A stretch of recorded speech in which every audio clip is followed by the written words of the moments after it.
თქვენ დადიხართ ჩვეულებრივ ამერიკულ ქალაქში და თქვენი ფეხებიდან 100 ფუტის ქვემოთ კიდევ ერთი ქალაქია. ქუჩები, მაღაზიები, ადამიანებიც კი. მოგესალმებით ამერიკაში, რომელიც არასდროს გინახავთ. დავიწყოთ მე-16 ნომრით. პორტლენდი, ორეგონი გარეგნულად ველურ დასავლეთს არგავს, მაგრამ მე-19 საუკუნის შუა წლებში ეს იყო ერთ-ერთი ყველაზე საშიში პორტი მსოფლიოში. სტუმარი მეზღვაურები სვამდნენ და უჩინარდებოდნენ. ადგილობრივები ჩურჩულით ლაპარაკობდნენ კაცებზე, რომლებსაც წამლავდნენ და მიწის ქვეშ სმუგლადნენ, რათა შემდეგ სასოწარკვეთილ გემის კაპიტნებზე გაეყიდათ, რომლებიც ეკიპაჟს ეძებდნენ. რა თქმა უნდა, ეს დრამატულად ჟღერს და ალბათ ბევრი რამ უბრალოდ ურბანული ლეგენდაა, მაგრამ გვირაბები რეალურია. ისინი ცნობილია როგორც შანხაის გვირაბები. მე-19 საუკუნის ბოლოსთვის ისინი გადაკვეთდნენ პორტლენდის ისტორიულ ცენტრს და პირდაპირ ნავსადგურებამდე მიდიოდნენ. ისინი ადგილობრივი ბიზნესების სარდაფებს უკავშირდებოდა, რაც ნივთების გადაადგილებას ამარტივებდა. ასევე გამოიყენებოდა ოპიუმის დენებად, სასმელ ბარებად და ზოგჯერ საკნებადაც კიკინებადაც. დღესდღეობით გვირაბების უმეტესობა დალუქულია, მაგრამ ძველი ჩაინათაუნის რამდენიმე ბარს ჯერ კიდევ აქვს მათთან წვდომა. ზოგიერთი სტუმარი ამბობს, რომ ჯერ კიდევ ესმით მეტალის ხმები, რომლებიც კამერებში ისმის. მილებია, ფანტაზიის ნაყოფია, თუ პორტლანდის დაუმარხავი წარსულია. მაგრამ ყველა მიწისქვეშა ქალაქი საიდუმლოდ არ დაწყებულა. ზოგი მაშინ შეიქმნა, როცა ზედა ქალაქი უბრალოდ გაქრა. ნომერი 15. სიეტლს მიწისქვეშა ქალაქის დაგეგმვა არ ჰქონია. ის უბრალოდ დაიწლა და მიწისქვეშა ქალაქად გადაიქცა. 1899 წლის ივნისის მე-6 დღეს საღებავების მაღაზიაში წებო გადმოიღვარა. მეორე დილასთვის მთელი ბიზნეს რაიონი, 4 ნავსადგური და სარკინიგზო ტერმინალები მხოლოდ მწველი ფერფლი იყო დარჩენილი. არავინ დაღუპულა და ქალაქმა ტრაგედია აღმალობად აქცია. სიეტლი უფრო დიდი და ძლიერი გახდა. ხე აგურითა და ქვით შეცვალეს. მოსახლეობა გაორმაგდა და ქუჩები 30 ფუტით ასწიეს, რათა მუდმივი დატბორვა აეცილებინათ. მაგრამ როცა ახალი ქალაქი აშენდა, ძველი ზუსტად იქ დარჩა, სადაც იყო. Pioneer Square-ის ქვეშ სიეტლის ორიგინალური ქუჩები, ვიტრინები და ტროტუარები არსებობას აგრძელებდნენ სრულყოფილად შენახულების სიბნელეში. წლების განმავლობაში ხალხი მაინც იყენებდა მათ. მაღაზიები მიწის ქვეშ მუშაობდნენ, ორთქლის აბანოები იხსნებოდა, ბორდელებიც კი აქტიურად ფუნქციონირებდნენ. შემდეგ ყველაფერი შეიცვალა. 1907 წელს სიეტლში ბუბონური ჭირი გავრცელდა. ქალაქის ლიდერები პანიკაში ჩავარდნენ. ბრალი ვირთხებს დასდეს. მიწის ქვეშ მყოფი ყველა ადამიანი გამოასახლეს. გასასვლელები დალუქეს. შესასვლელები აგურით ამოავსეს. ადამიანების უმეტესობამ გვირაბები 1960-იან წლებამდე დაივიწყა. ურბანუა განახლებამ მიწისქვეშა სამყარო გამოავლინა და ქალაქმა მისი განადგურება სცადა, მაგრამ ვერ შეძლო. 9 მილიონზე მეტმა ადამიანმა მოაწერა ხელი პეტიციას მის გადასარჩენად. დღეს მიწისქვეშა ტურებია, სადაც ჯერ კიდევ შეგიძლიათ ნახოთ ძველი სიეტლის ნაწილი, გაცრეცილი ვიტრინები, მოჩვენებითი ქუჩები და სხვა. სიეტლი ერთადერთი ქალაქი არ იყო, რომელიც იძულებული გახდა თავის თავზე აეშენებინა ახალი ქალაქი. ახალი ქალაქი. ნომერი 14. საკრამენტო სიეტლის საპირისპიროა. ის არ დამწვარა, არამედ დაიხრჩო. 1871-62 წლების ზამთარში თბილმა წვიმამ სიერა მადრეს თოვლეს თოვლი გაადნო. მთელი ის წყალი სწრაფად ჩამოვიდა და წასასვლელი არსად ჰქონდა, გარდა საკრამენტოსა. შემდეგ ეს ისევ და ისევ განმეორდა. იანვრისთვის წყალდიდობა იმდენად ძლიერი იყო, რომ გუბერნატორს ნავით მოუწია თავის რეზიდენციაში მისვლა და მეორე სართულზე შესვლა. ხალხმა უცებ გააცნობიერა, რომ საკრამენტო წყალდიდობის ველზე იყო აშენებული. ამიტომ გაქცევის ნაცვლად ქალაქმა მაღლა დაიწყო აშენება. შემდეგი 15 წლის განმავლობაში ქალაქი 10-დან 20 ფუტამდე აწიეს. შენობები უზარმაზარი ხრახნიანი ამწეებით ასწიეს. შეიქმნა ახალი ქუჩები, მაგრამ ძველი ქუჩები ხელუხლებელი დარჩა და ისინი საკრამენტოს მიწის ქვეშეთად გადაიქცა. ძველი სარდაფები ბარებად, სათამაშო დარბაზებად და სალონებად გადაიქცა. ბიზნესი აყვავდა, სანამ ქალაქი წინ არ წავიდა და ყველაფერი მიწაში არ დარჩა. დღეს ისინი გვიჩვენებენ, თუ როგორ ცხოვრობდნენ ადამიანები ადრე. საკრამენტოში ხალხმა საბოლოოდ დატოვა მიწის ქვეშეთი. ერთ ქალაქში კი ეს გახდა რაღაც, რისგანაც ვერ გაექცნენ. 13 ნომერი, ცენტრალია პენსილვანია, აშენვანი აშენდა ქვანახშირზე. და 1962 წლის მაისში იქ ცეცხლი გაჩნდა. მემორიალის დღემდე ცოტა ხნით ადრე, ქალაქმა გადაწყვიტა ნაგავსაყრელი ძველი მეთოდით გაესუფთავებინა. დაეწვა იგი. არავინ იცოდა, რომ ქალაქი ძველი ქვანახშირის მაღაროების თავზე იყო აშენებული. საკმაოდ მალე ცეცხლმა ქვანახშირის ფენა გაანთო და ნამდვილი ჯოჯოხეთი დაიწყო.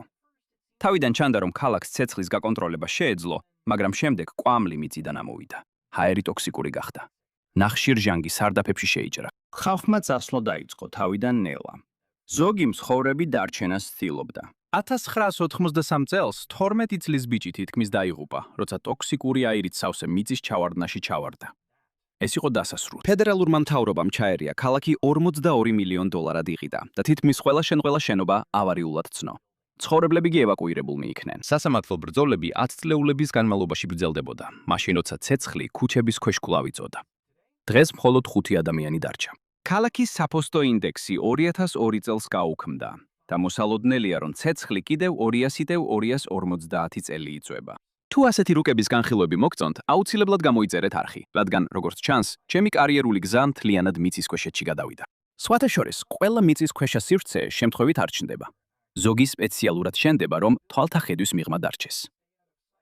ნომერი 12. როცა ლოს-ანჯელესში ალკოჰოლის აკრძალვა დაიწყო, ქალაქი უალკოჰოლო არ გამხდარა. ის მიწისქვეშეთში გადავიდა. ლოს-ანჯელესის ქუჩების ქვეშ გვირაბებით 11 მილზე იყო გადაჭიმული, რომლებიც ბარებს, სარდაფებს და ფარულ კლუბებს აკავშირებდა. ფრისით ისეთი ადგილები, როგორიცაა King Eddie's სალონი, პატივსაცემი პიანინოს მაღაზიები იყო. ღამით კი ეს იყო აყვავებული თავშეყრის ადგილი ანგელოზების ქალაქის სიღრმეში. მშრალი კანონი 1933 წელს დასრულდა, მაგრამ გვირაბებს კვლავაც იყენებდნენ ცნობილი ადამიანები. ჰოლივუდი სწრაფად ვითარდებოდა და კამერებიც იმატებდა.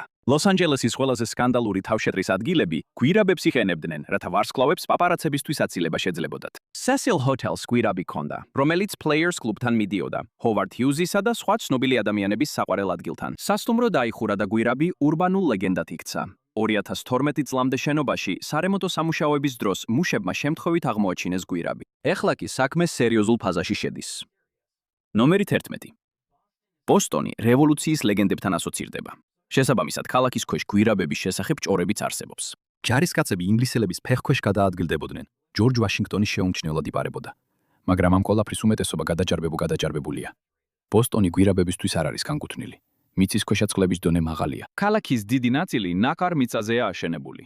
თუ ძალიან ღრმად გათხრი, მიწა რბილი, არამდგრადი და საშიში ხდება. მაგრამ ეს არ ნიშნავს, რომ იქ არაფერია დამალული. ეხლა შესასვლელების უმეტესობა დალუქულია. სწორედ ამიტომ ბოსტონის მიწისქვეშეთი კვლავაც აჩენს ჭორებს. საუკეთესო სამალავები ის ადგილებია, რომელთა გადამოწმებაც ნამდვილად არ შეგიძლია. ლეგენდის მიხედვით, ქალაქის ჩრდილოეთ ნაწილში გვირაბები მშრალი კანონის დროს გამოსადეგი აღმოჩნდა. კონტრაბანდისტები მათ საშუალებით არალეგალურ ალკოჰოლს ატარებდნენ და ყოველთვის ერთი ნაბიჯით უსწრებდნენ ფედერალებს. დღეს სამშენებლო სამუშაოებმა გვირაბების უმეტესობა ჩაკეტა. რაც დარჩა, მიუწვდომელია, დაუფიქსირებელი და ისეთი, რომელზეც გადაჭარბებით ლაპარაკი ადვილია. მაგრამ ბოსტონი ერთადერთი ქალაქი არ არის, რომლის ქვეშაც რაღაც იმალება. ნომერი 10. ნიუ-იორკი.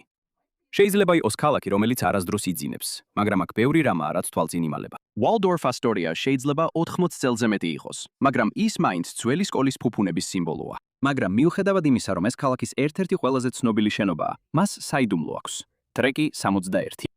ეს ნიუ-იორკის სარკინიგზო სისტემის ნაწილია, რომელიც 1910-იან წლებში აშენდა და Grand Central ტერმინალს უკავშირდება. მაგრამ ეს ტრეკი გზაურებისთვის არასდროს იყო განკუთვნილი. ამის ნაცვლად ეს იყო ელექტროსადგურის ნაწილი, რომელიც ფერფლისა და ნარჩენების გადასატანად იყო განკუთვნილი. და ის სრულიად დაიწყებული იქნებოდა, რომ არა ფრანკლინ და რუზველტის ვიზიტი 1954 წელს, 9 წელს. პრეზიდენტი მას თავის ნივთების შესანახად იყენებდა და არა პოლიომის დასამალად, როგორც ჭორები ამბობდა. ამის შემდეგ ტრეკი 61 ლეგენდად იქცა. იქ მოდის ჩვენებებსაც კი ატარებდნენ. ცნობილმა ხელოვანმა Andy Warholმა 1965 წელს იქ წვეულება გამართა. ხოლო 9/11-ის ტერაქტების შემდეგ ოფიციალურმა პირებმა ის გაეროს დელეგატებისთვის გაქცევის მარშრუტადაც კი განიხილეს. სარემონტო ჯგუფები მას კვლავ მუშაობის მდგომარეობაში ამყოფებენ, მაგრამ იქ შესვლა კატეგორიულად აკრძალულია. ათასობით ადამიანი ყოველდღე გადის მის ზემოთ, ისე რომ ვერც კი ხვდება, რომ ის იქ არის. არა ყველა მიწისქვეშა სივრცე იყო დამალული ან არალეგალური. ზოგი მათგანი მუდმივ გამოყენებაზე იყო გათვლილი. მეცხრე. არა ყველა მიწისქვეშა ქალაქი გამოიყენებოდა არალეგალური საქმიანობისთვის. Kansas City-მ განცრახ გადაინაცვლა მიწისქვეშ. მსოფლიოში ყველაზე დიდი მიწისქვეშა ბიზნეს კომპლექსი სწორედ იქ მდებარეობს. მიზურის მდინარის ჩრდილოეთით კლდეებში, მიწის ზედაპირიდან 160 ფუტის სიღრმეზე თქვენ იპოვით საბტროპოლის. დეველოპერებმა კირქვის მაღაროში 55 მილიონი კვადრატული ფუტი ამოჭრეს. იქ 10 ნახევარი მილი ასფალტირებული და განათებული გზებიც კი არის, მაგრამ რატომ? ეს ბუნებრივად სტაბილური გარემოსა და წლის განმავლობაში 65-დან 70 ფარენჰაიტამდე სასიამოვნო ტემპერატურის გამო ხდება. არც ცუდი ამინდი, არც სიცხის ტალღები, არც ტორნადოები. საწყობები აქ გადმოვიდნენ. ასევე გადმოვიდნენ მწარმოებლები, ოფისები, თუნდაც საფოსტო განყოფილება. დღეს იქ 45-ზე მეტი კომპანია მუშაობს. დამტკიცებაა იმისა, რომ მიწისქვეშ ჩასვლა ყოველთვის ბოროტების ბუნაკს არ ნიშნავს. და ზოგიერთი მიწისქვეშა პროექტი საერთოდ არ ეხებოდა ბიზნესს. მერვე ნომერი, ვაშინგტონი, DK. ამერიკის ყველაზე ცნობილი ღირსშესანიშნაობების სახლია. მაგრამ თუ H ქუჩაზე გაივლით, ვიწრო შესახვევში კიდევ რაღაც იმალება. თუ ამ შესასვლელით გავლას შეძლებდით, თუმცა არ შეგიძლიათ, ის საბოლოოდ თეთრი სახლის სარდაფში მიგიყვანდათ. სამოქალაქო ომის დროს გენერალ უინფილდ სკოტს ეშინოდა, რომ დედაქალაქი შეიძლება დაეცემოდა. მას სურდა ბოლო თავდაცვის ადგილი და აირჩია ხაზინის შენობა. მტკიცე გრანიტი, ადვილად დასაცავი და მიწისქვეშა. ეს თავდასხმა არასდროს მომხდარა, მაგრამ იდეა გადარჩა. მეორე მსოფლიო ომის დროს თეთრი სახლი საჰაერო თავდასხმის მიმართ დაუცველად გამოიყურებოდა. სასწრაფოდ გათხარეს გვირაბი 761 ფუტის სიგრძის, რომელიც თეთრი სახლის სარდაფს ხაზინის ანექსთან აკავშირებდა. შიგნით იყო საცავი, სავსე საკვებით, ავეჯითა და მარაგებით. რეზიდენტები მას იყენებდნენ ხან უსაფრთხოების მიზნით, ხან კი ომის საწინააღმდეგო მომიტინგეების ასაცილებლად. და პრეზიდენტის კაცები მას იყენებდნენ თავიანთი საყვარლების ჩუმად შესაყვანად. შემდეგ ცივილმა ომმა ყველაფერი შეცვალა. თეთრი სახლის ქვეშ აშენდა კიდევ უფრო ღრმა ბუნკერი, პრეზიდენტის საგანგებო ოპერაციების ცენტრი, რომელიც შექმნილია იმისთვის, რომ ბირთვული დარტყმის შემდეგ აშშ-ს მთავრობა ფუნქციონირებდეს. და ვაშინგტონი ამით არ დასრულებულა. ნომერი 7. გადადით ვაშინგტონიდან 48 მილი დასავლეთით და მიაღწევთ ბლუმონტს, ვირჯინიას და ბეზონას. ოფიციალურად ის ამინდის სადგურად დაიწყო. ამიტომაც არის ცნობილი როგორც მაუნტ უეზერი. დღეს ის მოქმედებს როგორც FEMA-ს ობიექტი. მაგრამ ეს ადგილი მთის ქვეშ უზარმაზარ მიწისქვეშა კომპლექსს მალავს. აფეთქება გამძლე კარები, საკუთარი წყლის მარაგი, სარეზერვო ელექტრომომარაგება, საავადმყოფო, საცხოვრებელი ოთახები, თუნდაც კრემატორიუმი. ობიექტი მზად იყო კუბის სარაკეტო კრიზისის დროს. მაგრამ არ არსებობს დადასტურებული გვირაბები, რომლებიც მაუნტ უეზერს ვაშინგტონთან აკავშირებს. თითქმის 50 მილზე საიდუმლოდ გათხრა საკმაოდ რთული იქნებოდა. თუმცა ხმები არასდროს გამკრალა, მაგრამ ქვეყნის გეგმები მხოლოდ ვაშინგტონის ქვეშ არ დასრულებულა. მაუნტ უეზერი ხელისუფლების უწყვეტობის შესანარჩუნებლად იყო განკუთვნილი. შემდეგი კი ომისთვის იყო. მე-6. 1950-იან წლებში აშშ-მ სასტიკ რეალობას გაუსწორა თვალი. ვაშინგტონი შეიძლება ვერ გადარჩენილიყო ბირთვულ თავდასხმას.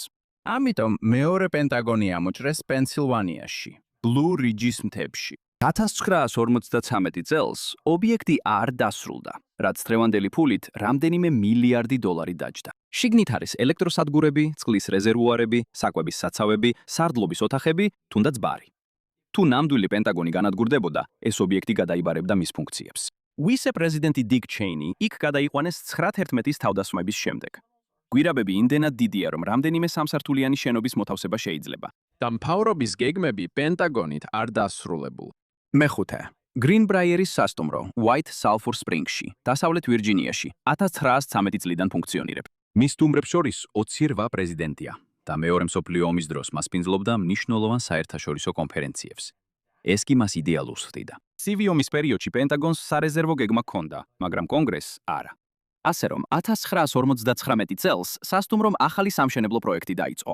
სტუმრებმა გაფართოებული საცხოვრებელი პირობები იხილეს და მას დასავლეთ ვირჯინიის ფრთა შეარქვეს. მაგრამ კიდევ რაღაც ხდებოდა, რაღაც მიწის ქვეშ. პროექტი ბერძნული კუნძული. უზარმაზარი ბუნკერი, რომელიც პირდაპირ ქვეშ აშენდა. 12 ფუტის სიგანე, 10 ფუტის სიმაღლე, 18 ინჩი სისქე და 25 ტონა წონა. და ეს მხოლოდ ერთი აფეთქება გამძლე კარია. სულ 3 იყო. მათ უკან იყო ობიექტები, სადაც ყველა 535 კონგრესის წევრის წევრი მინიმუმ 60 დღე დღის განმავლობაში კომფორტულად შეძლებდა ყოფნას. მათ შეეძლოთ ეჯამათ, დაეძინათ, ვარჯიშის და კანონების მიღება, ისე რომ არავის ეცოდინებოდა სად იყვნენ ისინი. ბუნკერი 30 წლის განმავლობაში მარაგდებოდა, რადგან ცივი ომის დაძაბულობა იზრდებოდა, მაგრამ მას არასდროს გამოუყენებიათ. 1992 წელს ვაშინგტონ პოსტის გამოძიებამ ბუნკერი გამოავლინა. რამდენიმე დრეში ის დახურეს. ის ტურისტულ ატრაქციონად გადაიქცა, მაგრამ დღეს იქ მონაცემთა ცენტრი მდებარეობს. თუმცა ზოგიერთი გეგმა იმდენად დიდია, რომ შენობების ქვეშ დამალვა შეუძლებელია. ნომერი 4. რამდენი რამ შეგიძლია მოიმარაგო სამყაროს დასასრულისთვის. აღმოჩნდა, რომ ძალიან ბევრი, რადგან მიწისქვეშა უბნები არსებობს. და კიდევ არის ჩეიენის მთა, ქალაქი, რომელიც 2000 ფუტის სქელი ქანის ქვეშ მდებარეობს. ის აშენდა 1961-დან 1966 წლამდე და განკუთვნილია იმისთვის, რომ გაუძლოს პირდაპირ ბირთვულ დარტყმას, რომელიც 1000-ჯერ უფრო ძლიერია ვიდრე ჰიროსიმასა და ნაგასაკიზე ჩამოგდებული ბომბები. ის მოიცავს 5.1 აკრს და გამოკვეთილია 700,000 ტონა გრანიტისგან. შიგნით მდებარეობს 15 მასიური შენობა, რომლებიც დამონტაჟებულია გიგანტურ ზამბარებზე და იზოლირებულია დარტყმის ტალღებისგან. არსებობს სპორტდარბაზები, საერთო საცხოვრებლები, საავადმყოფოები, რეზერვუარები და სამეთაურო ცენტრები. იქვეა საბოის სენდვიჩების რესტორანიც. მას აქვს საკუთარი რეზერვუარიც, რომელიც 1.5 მილიონ გალონ წყალს იტევს. მთა ბირთვული თავდასხმის შემთხვევაში შეუძლია საკუთარი თავი მთლიანად ჩაკეტოს და დამოუკიდებლად იმუშაოს რამდენიმე თვის განმავლობაში. მაგრამ ყველა მიწისქვეშა თავშესაფარი არ იყო განკუთვნილი ოფიციალური პირებისთვის. მესამე. კუბის სარაკეტო კრიზისის დროს ყველა თავშესაფარი არ იყო განკუთვნილი კანონმდებლებისთვის ან გენერლებისთვის. ერთი გეგმა ამერიკელი მოქალაქეების უსაფრთხოებაზე იყო ორიენტირებული. გრანდ კანიონის მღვიმეების მიწისქვეშა სუიტა, ანუ გრანდ კანიონის ბუნკერი. პრეზიდენტი კენედი სურდა, რომ გრანდ კანიონის მღვიმეები გადაექციათ რადიოაქტიური ნალექისგან დამცავ თავშესაფრად. საკვები და წყალი 220 ფუტის სიღრმეზე მიწისქვეშ გადაიტანეს, რათა მინიმუმ 2000 ადამიანის უზრუნველყოფა ყოფილიყო შესაძლებელი. დღეს გრანდ კანიონის მღვიმეების სასტუმრომ ის ლუქს ნომრად გადააქცია, რომლის ღირებულებაც ერთ ღამეში $1000. თუმცა წლების განმავლობაში ის შეიცვალა. Lux Nomers აქვს ყველა საჭირო კომფორტი: ტელევიზორი, მუსიკა, ორადგილიანი საწოლები, თუნდაც ბიბლიოთეკა. ჯონ კენედი მიერ შეკვეთილი საკვები მარაგები ჯერ კიდევ იქაა. მღვიმეებში მშრალი კლიმატი ყველაფერს სისუფთავეს უნარჩუნებს და ერთი მიწისქვეშა სივრცე საერთოდ არ იყო გადარჩენისთვის აშენებული, არამედ იმისთვის, რაც შემდეგ მოდის. ნომერი 2. 1970-იან წლებში ჟერარ ბ. ჰენდერსონი, კოსმეტიკური კომპანიის Avon-ის დირექტორი, თავის უსაფრთხოებაზე ფიქრს შეუდგა. ამიტომაც მიწისქვეშ გადავიდა. 1978 წლისთვის ლას-ვეგასის მიწისქვეშა სასახლე დასრულებული იყო, დაახლოებით 26 ფუტით მიწისქვეშ. ის ბეტონისა და ფოლადისგან არის აშენებული. შესვლის ერთადერთი გზა იყო კარები, რომლებიც ლოდებს ჰგავდაბიც. ლოდებს ჰგავდა. შიგნით იყო 5 საძინებელი, 6 სველი წერტილი, აუზი, 2 სპა, ბარი, საცეკვაო მოედანი, საუნა და კიდევ 4-ხვრელიანი გოლფის მწვანე მოედანი. იქ იყო კიდევ ყალბიცა, რომელიც დღის სინათლეს იმიტირებდა. დღეს ეს მიწისქვეშა ბუნაგი ისევ არსებობს, სხვა სახლის ქვეშ დამარხული. მისი მფლობელები, სტაზის ფონდი. ფონდი 2014 წელს $1.15 მილიონ შეიძინეს. ამბობენ, რომ მას მუზეუმად გადააქცევენ. და ბოლოს, ნომერი 1. ამერიკაში არის ერთი მიწისქვეშა ადგილი, რომელიც გადარჩენისთვის არაუშენებიათ. ის აშენდა მოგონებებისთვის, ბებისთვის. 1940 წელს ოგლეტორპის უნივერსიტეტის პრეზიდენტს თორნუელ ჯეიკობს ერთი იდეა გაუჩნდა. დღევანდელმა საზოგადოებამ თავისი საგანძური უნდა შეინახოს, ზუსტად ისე, როგორც ძველი ეგვიპტელები აკეთებდნენ. უნივერსიტეტის ფიბი ჰერსტის დარბაზში, სიღრმეში დამალულია ცივილიზაციის კრიპტა. 20 ფუტის სიგრძის, 10 ფუტის სიგანისა და 10 ფუტის სიმაღლის გამოკვეთილი მხარ ქანში, გრანიტის ქვეშ, სიღრმეში. ოთახები ჰერმეტულად დახურულია, დამაგრებულია და ხელუხლებელია. შიგნით მოთავსებულია ყოველდღიური ნივთები, რომლებიც უნდა ასახავდეს მე-20 საუკუნის დასაწყისის ცივილიზაციას. არტის შოუს ჩანაწერები, პლასტმასის დონალდ დაკი, ფრანკლინ დელანო რუზველტისა და ადოლფ ჰიტლერის ხმოვანი ჩანაწერები. კრიპტა დალუქულია 8113 წლამდე, რაც, როგორც ამბობენ, იაკობის დროიდან ისეთივე შორ მანძილზეა, როგორც უძველესი კაკალენდარი. დამტკიცება იმისა, რომ მაშინ როცა ამერიკელები გვირაბებს თხრიან დასამალად, გაქცევისთვის და გადარჩენისთვის, ზოგჯერ ისინი თხრიან უბრალოდ იმისთვის, რომ მათზე ხსოვნა დარჩეს. გმადლობთ, რომ დღეს შემომიერთდით. იმედი მაქვს ვიდეო მოგეწონათ. თუ გსურთ მეტი ასეთი ვიდეო ნახოთ, გთხოვთ გამოიწეროთ არხი და ჩართოთ შეტყობინებები. ეს ნამდვილად მნიშვნელოვანია. კიდევ ერთხელ გმადლობთ და მომავალ შეხვედრამდე MapPack-ზე. 1930-იანი წლები. აპურის რიგები, მტვრის ქარიშხლები და სასუწარკვეთა მოდაშია. თუმცა ამერიკის ყველაზე ღარიბ კუთხეებში სინათლე ჩნდება. ნამდვილი სინათლე. თითქოს ოჯახები ჩამქთველს აჯელენ და ღმერთებისგანგან ცეცხლს იძახებენ. გარეთ მანქანების სიცოცხლეს იძენენ და იმ ძიმე შრომას ასრულებენ, რაც ადამიანებს ზურგს წლების განმავლობაში უნტრევდა. მას შემდეგ რაც სწორი სიარული დაიწყეს. ეს მომავლის ცხოვრებას გავს. საიდუმლო რა არის? რაღაც რაც სასწაულზე ნაკლებად გავს და უფრო ბიუროკრატიას წააგავს. ტენესის ველის ადმინისტრაცია. მაშ რა იყო ეს ზუსტად? ინდუსტრიული რევოლუცია და შეერთებული შტატები. ეს იყო კაპიტალისტურ სამოთხეში შექმნილი წყვილი, სიყვარული ერთი ნახვით. 1880-ისთვის ამერიკა გადაიქცა მსოფლიოს უდიდეს ეკონომიკურ ძალად. ამას ამოძრავებდა ნავთობი, ფოლადი და უბრალო სითამამე. დიახ, რამდენიმე ადამიანი გამდიდრდა, თანაც ძალიან გამდიდრდა. დანარჩენებს კი ძირითადად მტვერი და 14 საათიანი ცვლები შეხვდათ. მაგრამ როგორც ყველა აყვავებულ რომანს, აქაც იყო მესამე ზედმეტი, სოფლის ამერიკა. ინდუსტრიულმა რევოლუციამ ქვეყნის ყველა კუთხე ერთნაირად ვერ მოიცვა. მან ერთი შეხედვითვე შეხედა სოფელს და თქვა: იქნებ მერე. და ეს ყველაზე მეტად ტენესის ველზე იგრძნობოდა. აი ეს არის. ის მოიცავს ტენესის მდინარის აუზს, რომელიც კენტუკიდან ტენესის, ალაბამას, ჯორჯიას, კაროლინების გავლით ვირჯინიამდე მიედინება. იდეალურად ჟღერს, არა? მდინარეები, გორაკები, ამდენი წყალი. იფიქრებდი, სამოთხეა. შეცდები. ტენესის შტატის იუნიონის ოლქში ფერმერების მხოლოდ 1%-ს ჰქონდა სახლში წყალი. მთელი ველის მასშტაბით მხოლოდ 3 ადამიანს 100-დან ჰქონდა ელექტროენერგია. დანარჩენები კი ელექტროენერგიას ისე უყურებდნენ, როგორც 1930-იანი წლების კრიპტოვალუტას. წარმოიდგინეთ ტექნოლოგიური დეტოქსი, მაგრამ ნაკლები სანიტარიით. ინდუსტრიალიზებულ ამერიკაში ტენესის ველი ჩამორჩენილი იყო. დამტკიცება იმისა, რომ ქვეყნის ქორწინება ოდნავ ტოქსიკური იყო. ჩრდილოეთი ადრე ინდუსტრიალიზდა. სამხრეთი კი ჯერ კიდევ თაფლობისთვის დაწყებას ელოდა. სამხრეთის ეკონომიკა კრახამდე ბევრად ადრე უკვე დაღუპვის პირას იყო. და ეს მხოლოდ ბამბის ფასების ვარდნას არ ეხებოდა. ისე ჩანდა, თითქოს ღმერთმა თვითონ ჩაალაგა ბარგი. ჩრდილოეთში გადავიდა და მათ სიوارზე წარმატების სურვილის წერილი დატოვა. Enterprise-ში, Alabama-ში არის მონუმენტი, რომელიც არც გმირს და არც ბრძოლას არ ეძღვნება, არამედ მწერს. ბამბის ჭიას. ეს მწერი მექსიკიდან 1880-იან წლებში გადმოვიდა და სამხრეთის ბამბის ველებზე გადაიარა. სიცოცხლის წყარო გაანადგურა. წარმოიდგინეთ, იმდენად კოლექტიურად ტრავმირებული იყოთ, რომ თქვენს მტერს ძეგლი დაუდგათ. უდგათ.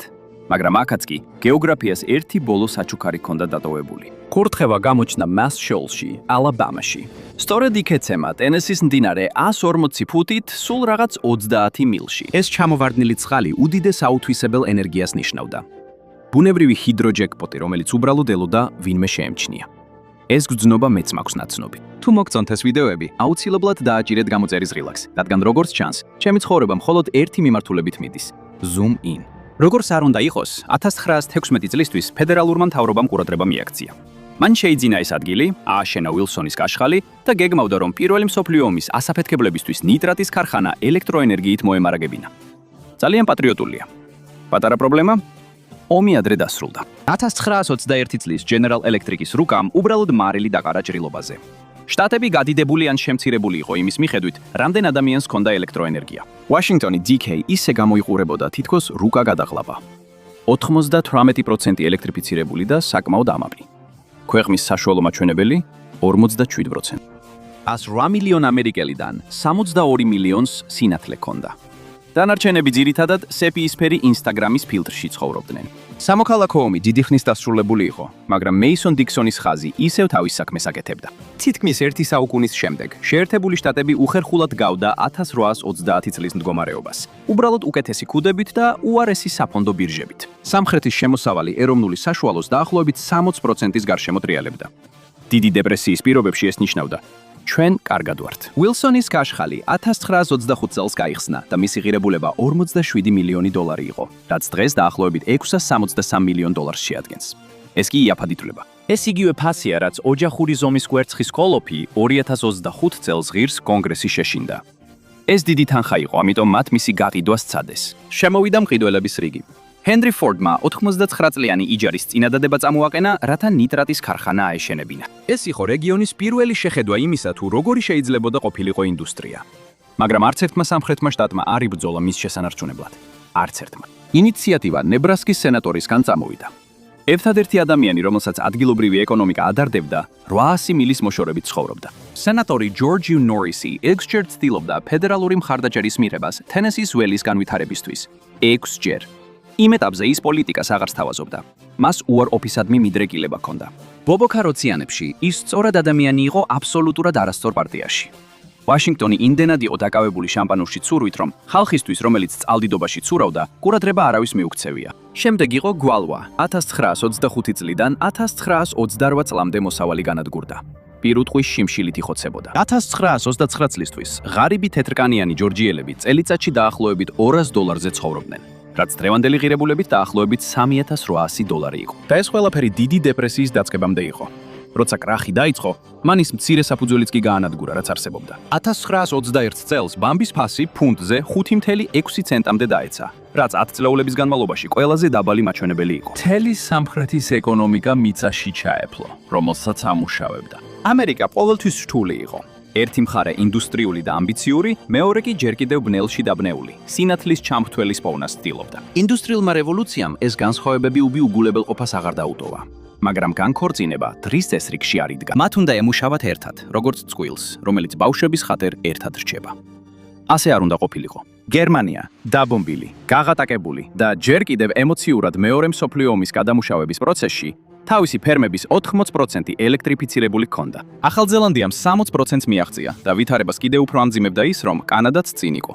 1930-იან წლებში ონტარიოს სოფლის მოსახლეობის 20%-ს უკვე ცენტს უკვე ჰქონდა ელექტროენერგია. კითხვა იყო, როგორ და რა გზით უნდა გაკეთებულიყო ეს დიდი დეპრესიის შუაგულში. ის ეპოქა ისეთი მასშტაბის სიღარიბე იყო, რომლის წარმოდგენაც კი რთულია. 2008 წლის კრიზისი ამასთან შედარებით უბრალოდ ცუდი ოშაბათი ჩანდა. 1923 წელს უმუშევრობა თითქმის 25%-ს მიაღწია. არც TikTok-ი იყო და არც Instagram-ი, რომ იმედით ქონოდა.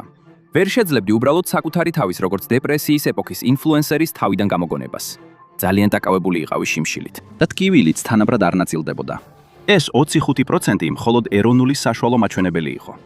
ზოგი რეგიონი კარგად იყო, სხვა რეგიონებში კი ისეთი შთაბეჭდილება რჩებოდა, თითქოს ეკონომიკამ ცხოვრებას ხელი აუქნია. ჩრდილოეთი განსაკუთრებით მძიმედ დაზარალდა. მიჩიგანში უმუშევრობის მაჩვენებელმა 25.9%-ს მიაღწია. ნიუ-იორკი და პენსილვანია დიდად არ ჩამორჩებოდნენ. მძიმე იყო, მაგრამ გადარჩენა შეიძლებოდა. მაგრამ თუ სამხრეთისკენ წახვიდოდი, სიტუაცია კიდევ უფრო მძიმდებოდა. ჯორჯიასა და სამხრეთ კაროლინაში უმუშევრობა დაახლოებით 19% იყო. ეს იყო კარგი ამბავი. სამხრეთი უკვე ღარიბი იყო დეპრესიის დაწყებამდე. შავკანიანი სამხრეთელებისთვის კი მდგომარეობა კიდევ უფრო მძიმე იყო. და თქმა უნდა, ასე იყო. ქვეყნის მასშტაბით აფროამერიკელების ნახევარი უმუშევარი იყო. ჯიმ კროუს სამხრეთში ეს უბრალოდ ეკონომიკური ვარდნა არ ყოფილა. ეს ბიბლიური მასშტაბის კატასტროფა იყო. ატლანტაში შავკანიანი მუშების 70%-მა სამსახური დაკარგა, რადგან ის უმნიშვნელო სამუშაოები, რომლებსაც ადრე თეთრკანიანები ზიზღით უყურებდნენ, უცებ დაწინაურებად იქცა. და გამოიცანით, ვინ მიიღო ეს სამუშაოები პირველმა? დიახ, რთული მისახვედრი არ არის. პირველი რამდენიმე წლის განმავლობაში ყველაფერი უიმედოდ ჩანდა. დეპრესია კიდევ უფრო ღრმავდებოდა. ბევრი სამხრეთელი, განსაკუთრებით ტენესის ველზე, ჰუერვილს წინსვლადაც კი ჩათვლიდა და ბევრი ჩრდილოეთში გადავიდა, რომ ეს თეორია გამოეცადა. იქ მდგომარეობა როგორღაც კიდევ უფრო მძიმე იყო, ვიდრე სამხრეთის დანარჩენ ნაწილებში. ყოველ წელს წყალდიდობა იყო, 11,000 კვადრატული მილი წყალში იძირებოდა. ზედა ნიადაგი ირეცხებოდა, მოსავალი ქრებოდა. 7 მილიონი აკრი სასოფლო სამეურნეო მიწა განადგურდა. ხანძრები ყოველწლიურად დღეების 10%-ს ანადგურებდა. თითქოს დედამიწას მართლაც წყენა ქონოდა სამხრეთის ის მიმართ. იუნიონის საგრაფოში საშუალო შემოსავალი სულზე მხოლოდ 44% იყო ქვეყნის საშუალოსთან შედარებით. მოსახლეობის 30%-ს მალარია ჰქონდა. თუ დეპრესია სამხრეთისთვის ძლიერი დარტყმა იყო, ტენესის ველზე ეს დარტყმა პირდაპირ ნინიკაპში მოხდა. შემდეგ 1933 წელს ფრანკლინ დი რუზველტი გამოჩნდა. ის შემოვიდა როგორც პოლიტიკური ეგზორცისტი. თანამდებობის დაკავებიდან 2 თვეზე ნაკლებ დროში ფრანკლინ დი რუზველტმა ხელი მოაწერა ტენესის ველის ადმინისტრაციის აქტს, რომელიც დიდი დაპირებებით იყო დატვირთული. უნდა აღედგინათ სასოფლო სამეურნეო მიწები და მრეწველობა. ზოგადად დაარწმუნებინა ამერიკელებს, რომ მთავრობას შეეძლო რაიმე სხვა გაეკეთებინა, გარდა იმისა, რომ სამშაბათები გაეფუჭებინა.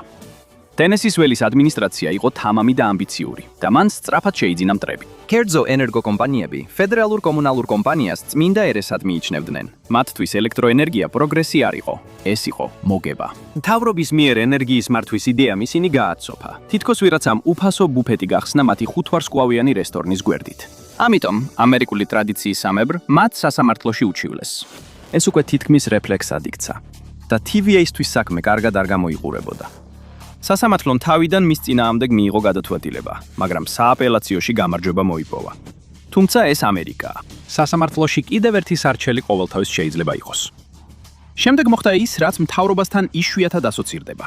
სისწრაფე. შეულებრივ ხალხი ელოდება კვლევებს, მოსმენებს, 5 წლიან გეგმას 1 წლის გადაწყვეტილებისთვის. TVA-ს ასეთი ფუფუნება არ ჰქონდა. რაც კარგის გაკეთებაც შეეძლო, სწრაფად უნდა გაეკეთებინა, სანამ შემდეგი წყალდიდობა ან სასამართლოს უდომა დადგებოდა. მან დაიწყო უილსონის კაშხლის გადაბარებით. ის გახდა TVA-ს პირველი სათაო ოფისი. ეს იყო ძალის დემონსტრირება, იმის ჩვენება, რაც შეძლებდა. მას შოუსი გახდა პირველი ტერიტორია, რომელმაც მიიღო ელექტროენერგია უილსონის კაშხლიდან. მეტი ვიდრე ასმა ახლომდებარე ქალაქმა მიბაძა მათ.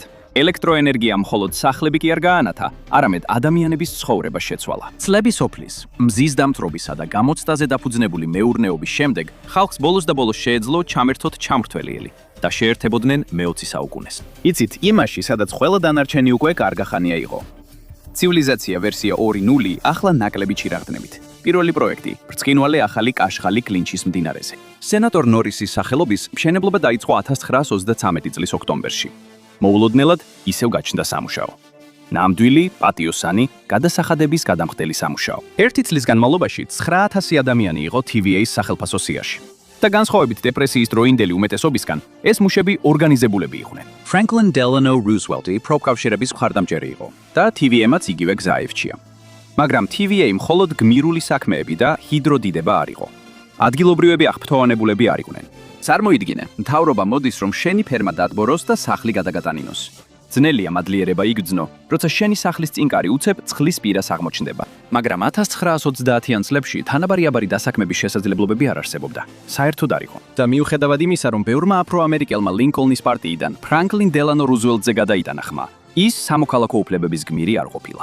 მისი ახალი კურსის გასატარებლად მას სამხრეთელი დემოკრატების მხარდაჭერა სჭირდებოდა, რაც დიდ კომპრომისებს ნიშნავდა.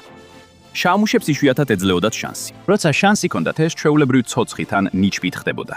არასდროს ნახაზით. ქალების სამშენებლო ობიექტებზე კი, ეგ არ ხდებოდა. დეპრესიამ ბევრი რამ შეცვალა, მაგრამ გენდერული როლები არა. ქალი დამცავ ჩაფხუტში თითქოს სამეცნიერო ფანტასტიკა ან ჯადოქრობა იყო და ამერიკელი ინდიელების პრობლემები თითქმის შეუმჩნეველი იყო. TVA-ის წყალსაცავებმა სამარხები დაფარეს.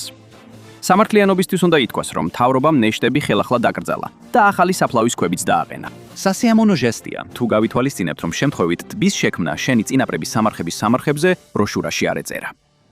ნორისის კაშხალი იაფი არ ყოფილა. 32.3 მილიონი დოლარი 1930-იან წლებში, რაც დღეს დაახლოებით 724 მილიონს შეადგენს.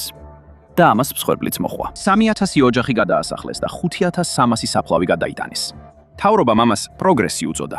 წყლის ქვეშ დარჩენილ ხალხს ალბათ სხვა სიტყვები ექნებოდათ. 1925 წლისთვის ამერიკულ ფერმებს შორის მხოლოდ ერთს 10-დან ჰქონდა ელექტროენერგია. და რადგან ამერიკელთა 21% ჯერ კიდევ ფერმებზე მუშაობდა, ეს უმნიშვნელო საკითხი არ იყო.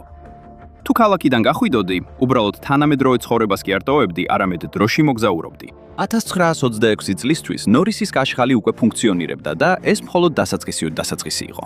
იმავე წელს უზენა ესმა სასამართლომ TVA კონსტიტუციუს უწოდა. ამ ნებართვის მიღების შემდეგ სააგენტომ უფრო მასშტაბურად დაიწყო ფიქრი. დამტკიცდა 909 ახალი კაშხალი. შემდეგ კი აშენდა 16. რადგან როგორც ყველა მიცის, როცა კაშხლების აშენებას once you start building dams, you can't stop.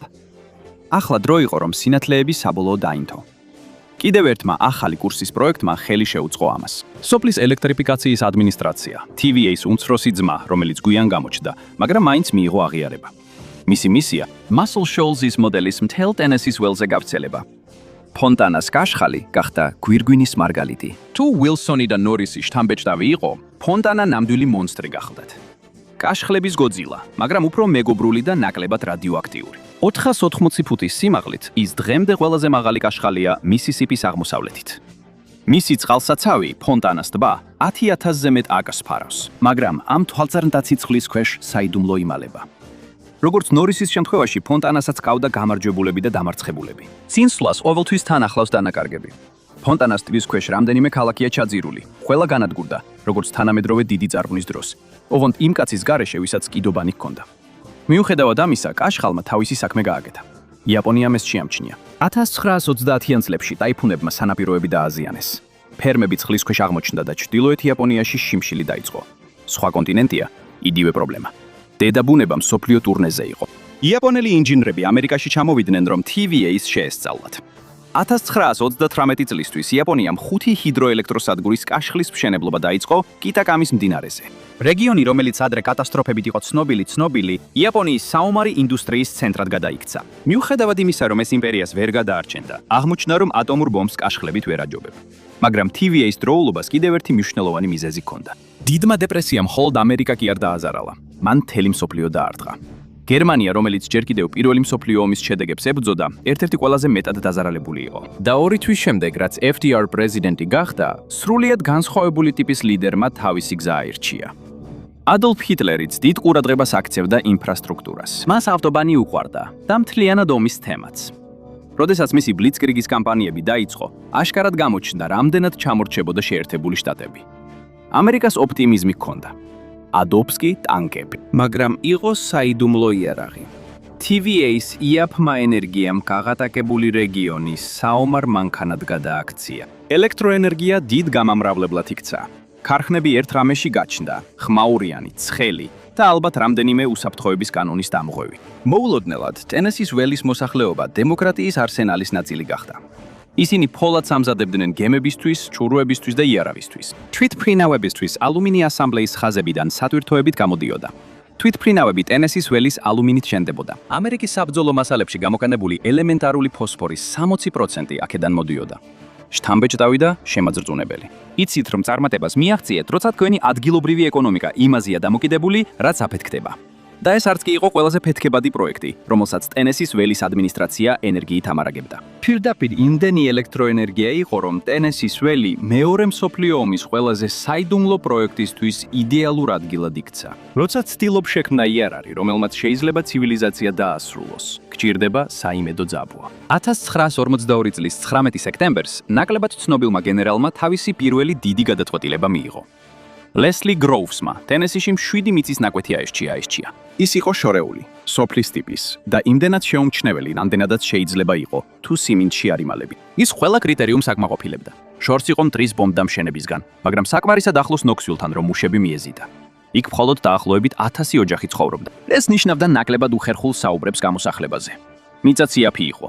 1 აკრი $48 ღირდა, რაც დღეს დაახლოებით $940 შეადგენს. რაღაცას ვაშენებთ, მაგრამ რას ვერ გეტყვით.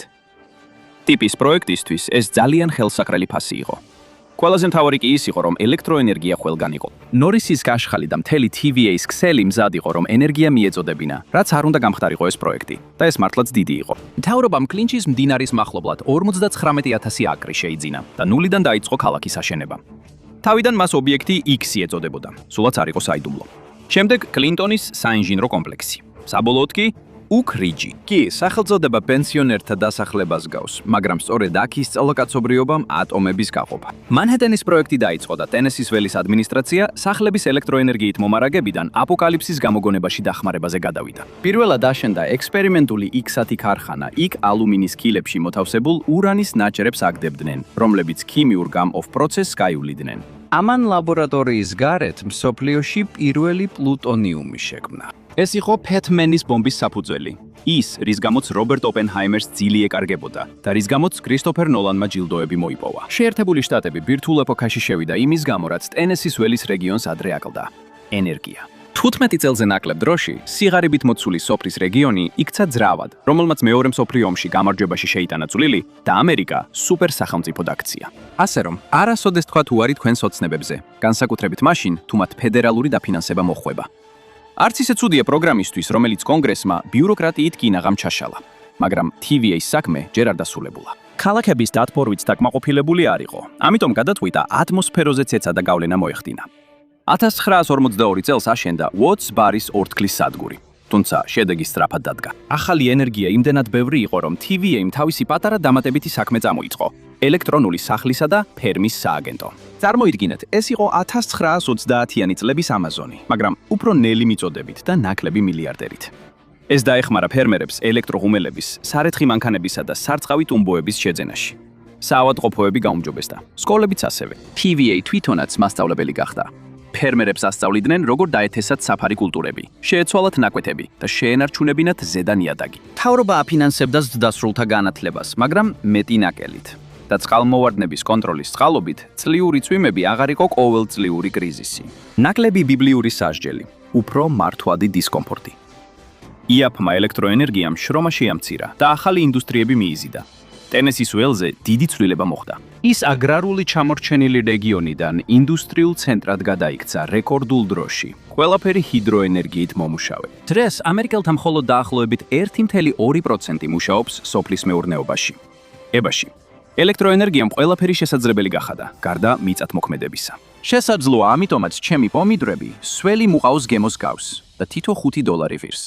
მაგრამ ჩემი მიწათმოქმედებისგან განსხვავებით, TVA-მ იცოდა როგორ გაიუმჯობესებინა ყველაფერი. ომის შემდეგ მისი გავლენით იაპონიამ ფერფლიდან აღდგენა შეძლო. დღეს ამ ქვეყანაში 3000-ზე მეტი კაშხალია. ეს მსოფლიოში მეოთხე მაჩვენებელია. ეს ძირითადად ამერიკელ და იაპონელ გეგმავებს შორის ოკუპაციის პერიოდში თანამშრომლობის დამსახურებაა. ერთმა მათგანმა შესაძლებლობა დაინახა, იქ სადაც სხვები მხოლოდ კვამლიან კრატერებსა და ეგზისტენციალურ შიშს ხედავდნენ. იაპონიის ციცაბო მდინარეები და ძლიერი ნალექები ჰიდროენერგიისთვის იდეალურ პირობებს ქმნიდა. ეს ძველი გამონათქვამის მსგავსია. თუ ცხოვრება რადიაციულ ნალექს მოგცემს, კაშხალი ააშენე. TVA-ის წარმატებამ და იაპონიის წარმატებამ გლობალური ტალღა გამოიწვია. 1948 წლისთვის კაშხლების მშენებლობა აყვავდა. შემდეგი იყო ინდოეთი. დამოდარის მდინარე მუდმივად იტბორებოდა. ამიტომ ინდოეთმა TVA-ის გამოცდილებას შეხედა და თქვა: ჩვენც იგივე გვინდა რაც მათ. დომინოს ქვები ერთის შემდეგ ერთი ეცემოდა. ირანის ქუზესტანის რეგიონი, კოლუმბიის კაუკაბის კავკასველი, მექსიკის პაპალოაპანის აუზი. მე-20 საუკუნის შუა პერიოდში იმდენი TVA-ის ასლი იყო, იფიქრებდით, რომ ისინი თემუდან იყო ნაკიდი. 2023 წლისთვის მსოფლიოში 25,000-ზე მეტი ჰიდროელექტროსადგურის კაშხალი იყო გაშენებული. ისინი ყველა კონტინენტზე იყო, ანტარქტიდის გარდა. ხო, დრო მიეცით. TVA-მ კაშხალი არ გამოიგონა, მაგრამ დაამტკიცა, რომ მათ შეეძლოთ მთელი რეგიონების უკეთესობისკენ გარდაქმნა, ხანდახან ატომური ბომბის დამატებითაც კი. გაე რომ ეს მოდელადაც კი აქცია, რათა ხალხი სიღარიბიდან გამოეყვანა. დღეს მსოფლიოს სოფლის მოსახლეობის დაახლოებით 80%-ს აქვს ელექტროენერგია. 1980-იანი წლების დასაწყისში ეს მაჩვენებელი 73% იყო. დიდი პროგრესი და ბევრი ბეტონი და საუკეთესო მტკიცებულება უფრო ახლოს იყო ჩვენ სახლთან. 1953 წლისთვის ტენესის ველზე ერთ სულ მოსახლეზე შემოსავალი ეროვნული საშუალოს 44%-დან 61%-მდე გაიზარდა. არ არის ცუდი იმ რეგიონისთვის, სადაც ელექტროენერგიას ოდესღაც საშიშ ჭორად მიიჩნევდნენ. და მალარიის მთელი პრობლემა გაქრა. ელექტროენერგია და დრენაჟი ყოველთვის ჯობნის ყოღოს ბადეებსა და სალოცავ წრეებს. დღეს TVA დაახლოებით 25 გიგავატ ელექტროენერგიას აწარმოებს. ეს არის მე-6 ყველაზე დიდი ენერგოკომპანია შეერთებულ შტატებში. ის მართავს 30 ქაშხალსა და ჰიდროსადგურს, 4 ნახშირის ელექტროსადგურს, 16 ბუნებრივი აირის სადგურს და 14 მზის ელექტროსადგურს. არის ერთი მარტოხელა ქარის სადგურიც, განახლებადი ენერგიის ინტროვერტი. საზღვრების გადალახვას აგრძელებს და ასევე მართავს 3 ბირთვულ სადგურს, რომლებიც რეგიონის ენერგიის 40%-ს აწვდიან. და ეს დასასრული არ არის. კიდევ მეტი ბირთვული სადგური შენდება. არა ხელოვნური ინტელექტის ბუმისთვის, თუმცა ისინი ნამდვილად დაეხმარებიან ხვალინდელ სტუდენტებს, რომ თავიანთი ესეების წერისას ცოტა უფრო ჭკვიანი ChatGPT გამოიყენო. Ok, რიჯი ისევ ისტორიის შექმნას აპირებს. TVA-მ ახლახან მიიღო ნებართვა ქვეყნის პირველ მცირე მოდულური ბირთვული რეაქტორებისთვის. ისინი ტრადიციულ რეაქტორზე დაახლოებით 3-ჯერ პატარა იქნება და ბევრად უფრო ეფექტური. ქარხნებში აშენდება, სატვირთოთი გადაიტანენ და ადგილზე დაამონტაჟებენ. ეს ელექტროსადგურის IKEA-ს ვერსიაა. უბრალოდ თუ ერთი ხრახნი დაგეკარგა, შედეგები ბევრად უარესია. ეს ყველაფერი TVA-ის გეგმის ნაწილია, რომ 2050 წლისთვის გახდეს ნახშირბადნეიტრალური. TVA-ის წყალობით სამხრეთის ერთ-ერთი ყველაზე ღარიბი კუთხე ინდუსტრიულ რევოლუციაში სრულფასოვან პარტნიორად იქცა. ამას ზეცაში შექმნილ წყვილს რომ უწოდოთ, ალბათ ცოტა გადაჭარბებული იქნება. ზეცა ატომური ბომბების გამოგონებით დიდად არ არის მოხიბლული, მაგრამ ეს იმუშავა. ბევრ მხრივ ეს იყო ყველაზე წარმატებული ინფრასტრუქტურული პროექტი ASHS-ის ისტორიაში. შეიძლება მთელ მსოფლიოშიც კი. მეგაპროექტი, რომელმაც რეგიონს ენერგია მისცა, ქვეყანას სახე შეუცვალა და შემთხვევით აპოკალიფსის შექმნასაც შეუწყო ხელი. ასე რომ ყველასთვის მოგებაა. მადლობა რომ დღეს ჩემთან ერთად იყავით. იმედია ვიდეო მოგეწონათ. თუ გსურთ მსგავსი ვიდეოების ნახვა, გთხოვთ გამოიწეროთ არხი და ჩართოთ შეტყობინებები. ეს ნამდვილად მნიშვნელოვანია. კიდევ ერთხელ მადლობა და მომავალ შეხვედრამდე MapPack-ზე. ამერიკის შეერთებული შტატები შეიძლება იყოს მსოფლიოში მესამე ყველაზე მრავალრიცხოვანი ქვეყანა, მაგრამ მისი 340 მილიონი მოსახლე საკმაოდ მომთხოვნია. 2/3 მისისიპის აღმოსავლეთით ცხოვრობს, თითქმის 1/3 სანაპირო ოლქებშია თავმოყრილი, ხოლო თითქმის ნახევარი სოფლის მოსახლეობისა სამხრეთში ცხოვრობს. დიდი ვაკეები პრაქტიკულად მოჩვენებათა ქალაქია. მაშ რა ხდება? დღეს რუკების პაკეტში ვარკვევთ, რატომ არავინ ცხოვრობს ASHS-ის ცენტრში. და თუ ასეთი მასტერკლასები მოგწონთ, არ დაგავიწყდეთ გამომოწერა. თუ არა და მომიწევს უცნობებს მიუდგე და გეოგრაფიაზე ველაპარაკო. იმის ასახსნელად, რატო არის ამერიკის შუაგულში მოსახლეობის ასეთი სიმცირე, უნდა დავიწყოთ საფუძვლებიდან. რუკით, სადაც ჩანს, სად არის წყალი, ან დიდი ვაკეების უმეტეს ნაწილში, სად არ არის. ვაიომინგის და სავლეთ ვაკეების ნაწილებში წელიწადში 10 ინჩზე, ანუ 25 სანტიმეტრზე ნაკლები ნალექი მოდის. უფრო მშრალია ვიდრე შენი სიდედრის ხორცის რულეტი. მდგომარეობა უმჯობესდება, როცა აღმოსავლეთისკენ მიდიხარ, მაგრამ მხოლოდ ვაკეების შორეულ კიდეზე მოდის 30 ინჩზე, ანუ 66 სანტიმეტრზე მეტი ნალექი. ამასობაში მისისიპის აღმოსავლეთით და წყნარი ოკეანის ჩრდილო-დასავლეთში წყალი ყველგანაა. რა თქმა უნდა, მდინარეები, როგორიცაა მისური, არკანზასი, კანადური, რედი, პეკოსი და ბრაზოსი, როკებიდან დიდი ვაკეების შტატებში მიედინებიან. მაგრამ ისინი უფრო დროებითი მუშაკებივით არიან, ვიდრე საიმედო სიცოცხლის ხოცხლის ხაზები. ისინი თოვლის საფარზეა დამოკიდებული, ხოლო თოვლის საფარი წლიდან წლამდე იცვლება. დიდი ვაკეები. წარმოიდგინეთ, როგორც გიგანტური გარე დეჰიდრატორი. ჩრდილოეთში მიწა წელიწადში დაახლოებით 29 დუიმს, ანუ 74 სანტიმეტრ წყალს კარგავს. სამხრეთით კი მდგომარეობა კიდევ უფრო მძიმეა, 56 დუიმი, ანუ 142 სანტიმეტრი წყალი ქრება. ეს ისეთია, თითქოს შხაპი კვირების განმავლობაში გაუჩერებლად კონდეს ჩართული და უბრალოდ უყურებდე, როგორ ქრება წყალი. თუთ ბებს ეძებთ, დაივიწყეთ. რამდენიმე ნაკადულის ან დბორის გარდა ბევრი არაფერია და ისინიც შეიძლება მთლიანად გააქრნენ გვალვის დროს. ამერიკის მკვიდრი ხალხები ამ მცირედ წყლის წყაროებს მიყვებოდნენ და ბანაკს იქ ატყობდნენ, სადაც შეძლებდნენ. მოგვიანებით დასახლებულებმა სცადეს ბუნების მოტყუება კაშხლებითა და სარწყავი სისტემებით. მაგრამ საუკეთესო ინჟინერიაც კი მხოლოდ მოხერხებული გამოსავალია იმ შეთანხმებისთვის, რომელსაც დედაბუნება არასდროს დათანხმებია. სხვა გზა უბრალოდ არ არსებობს. ASHS-ის ცენტრალური ნაწილი დიდი მოსახლეობის ცენტრებისათვის არ არის შექმნილი. და ეს მხოლოდ იმიტომ კი არ არის, რომ ზედაპირული წყალი იშვიათია. ბუნება მართლაც დამალა მეორე უხვი წყლის მარაგი, რომელსაც კოსმოსიდან ვერ დაინახავ. მაგრამ სანამ ამ საცავს გავხსნით, მოდი ახლანდელი მიგრაციის ახალ რუკას გადავხედოთ. იცით, რომელ შტატებში მიიჩქარიან ადამიანები? არა, ეს ტეხასი არ არის. მონტანა და აიდაჰო ქვეყნის ყველაზე სწრაფად მზარდ შტატებს შორის არიან. 2024 წლის აპრილისთვის მათი მოსახლეობა მკვეთრად იზრდებოდა. მონტანაში 3.6%-ით, ხოლო აიდაჰოში თვალჩისაცემი 5.4%-ით. ყველაზე აშკარა მიზეზი უფრო იაფი საცხოვრებელია.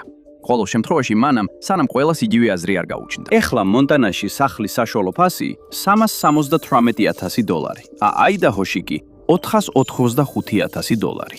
დიახ, ეს მაინც იაფია კალიფორნიასთან შედარებით, სადაც საშუალო ფასი $833,000, მაგრამ რეალურად უფრო ძვირია ვიდრე ტეხასში, $328,000 და ფლორიდაში $412,000. შტატები, რომლებიც ქვეყნის შუაგულში მდებარეობს, ბევრად მეტ შვებას სთავაზობს მათ, ვინც ცდილობს ძალიან მაღალი საცხოვრებელი ფასებისგან თავის დაღწევას. იქ ქვეყნის ერთ-ერთი ყველაზე იაფი სახლებია. სამხრეთ დაკოტა ყველაზე ძვირია ამ ჯგუფში, $320,000, მაგრამ დანარჩენები ყველა $300,000-ზე ნაკლები ღირს. ოკლაჰომაში სახლის საშუალო ფასი მხოლოდ $244,000-ია, რაც ქვეყნის მასშტაბით მესამე ყველაზე იაფია. თუმცა იაფი სახლები ყოველთვის არ ნიშნავს მოსახლეობის ზრდას. 2024 წლისთვის ოკლაჰომაში მოსახლეობა მხოლოდ 0.7%-ით იზრდებოდა. სამხრეთ დაკოტაში ზრდა იყო 2.6%, ხოლო ჩრდილოეთ დაკოტამ მხოლოდ 7,500 ადამიანი დაამატა. ეს ნამდვილად არ გავს მასობრივ გადინებას. კანზასმა შეძლო მხოლოდ 18,000 ადამიანის დამატება, ნებრასკამთი დაახლოებით 18,600, რაც მხოლოდ 0.8%-იან ზრდას ნიშნავს. ხელმისაწვდომია? კი. პოპულარული? არა. იაფი სახლები იქ უხვადაა, მაგრამ ძლიერი ქალაქების, სტაბილური სამუშაოების და რეალური სერვისების გარეშე უმეტესობა იქ დიდხანს არ რჩება. დიახ, შტატი ამჟამად პერსპექტიულად გამოიყურება, მაგრამ ნამდვილად შეუძლია მას ამერიკის ცარიელ ცენტრში მოსახლეობის ზრდის დაწყება. თუ უბრალოდ გამონაკლისია მშვიდ პრერიაზე. Mount Rushmore-ის შტატი თავის მეზობლებზე უკეთესად ცხოვრობს, მაგრამ არა იმ მიზეზით, რასაც შეიძლება ფიქრობდეთ. თუ ფიქრობთ შელის გაზზე, ერთი შტატით ჩრდილოეთით ხართ. ის ბუმი ჩრდილოეთ დაკოტას ეკუთვნის. სამაგიეროდ სამხრეთ დაკოტა სარგებლობს Sioux Falls-ის მეტროპოლიტენური ზონით, სადაც შტატის მოსახლეობის მესამედი, დაახლოებით 308,000 ადამიანი ცხოვრობს. უძრავი ქონების აგენტები ამბობენ, რომ ახალმოსულები მხოლოდ იაფ სახლებს არ ეძებენ. მათ კარგი სკოლები, ნორმალური გზები და ქალაქი სურთ, რომელიც სწორედ Interstate 29-სა და 90-ის გზაჯვარ ედინზე მდებარეობს. Sioux Falls-ი შუა დასავლეთის ყველაზე სწრაფად მზარდ ქალაქად იქცა. დაკოტას ინსტიტუტის მიხედვით, პანდემიის ცვლილებებმა, სამხედრო გადანაწილებებმა და მეზობელ შტატებში ენერგეტიკული სექტორის რყევებმა ყველა ხელი შეუწყო ამ ზრდას. ჯერჯერობით ყველაფერი კარგადაა. ჩრდილო დაკოტისგან განსხვავებით, რომელმაც თავისი ზრდა შელგაზის ბუმს დაუკავშირა, სამხრეთ დაკოტას როგორც ჩანს, ერთი კონკრეტული ინდუსტრია არ სჭირდება ადამიანების მოსაზიდად. ის მოსაზიდად, მაგრამ ნუ შეგეშლებათ. მაშინაც კი თუ Sioux Falls-ი მალე არ გახდება წამყვანი ქალაქი შეერთებულ შტატებში. თუ მიმდინარე ტენდენციები შენარჩუნდება, მეტროპოლიტენის რეგიონი 2060 წლისთვის მხლისთვის მხოლოდ დაახლოებით 438,000 ადამიანს მიაღწევს. ეს ნაკლებია, ვიდრე დღეს Staten Island-ზე ცხოვრობს და ეს დიდი თუა. ამ შესაძლებლობის წინააღმდეგ ბევრი რამ მუშაობს, ბევრი რამ უდგას წინ. პირველ რიგში ამ მხარეში ამინდი ნამდვილად არ არის მიმზიდველი ფაქტორი. რეგიონის მაქსიმალური და მინიმალური ტემპერატურები ისეთია, როგორიც ზომიერ კლიმატშია მოსალოდნელი. ცხელი ზაფხულები, ცივი ზამთრები, ისევ ზამთრები, ისევ და ისევ. სამხრეთ დაკოტაში ზამთარში სინამდვილეში უფრო ხშირად არის ყინვები ვიდრე ნიუ-იორკში, თუმცა ზაფხულში ტემპერატურები დაახლოებით 1 დონეზეა. და მთელ პრერიებში ეს ტენდენცია დიდად არ იცვლება. სხვა სიტყვებით რომ ვთქვათ, ამ ადგილის ამინდი არც იმდენად უნიკალურია, რომ ხალხი მიიზიდოს და არც იმდენად სასიამოვნო, რომ ისინი აქ დარჩნენ.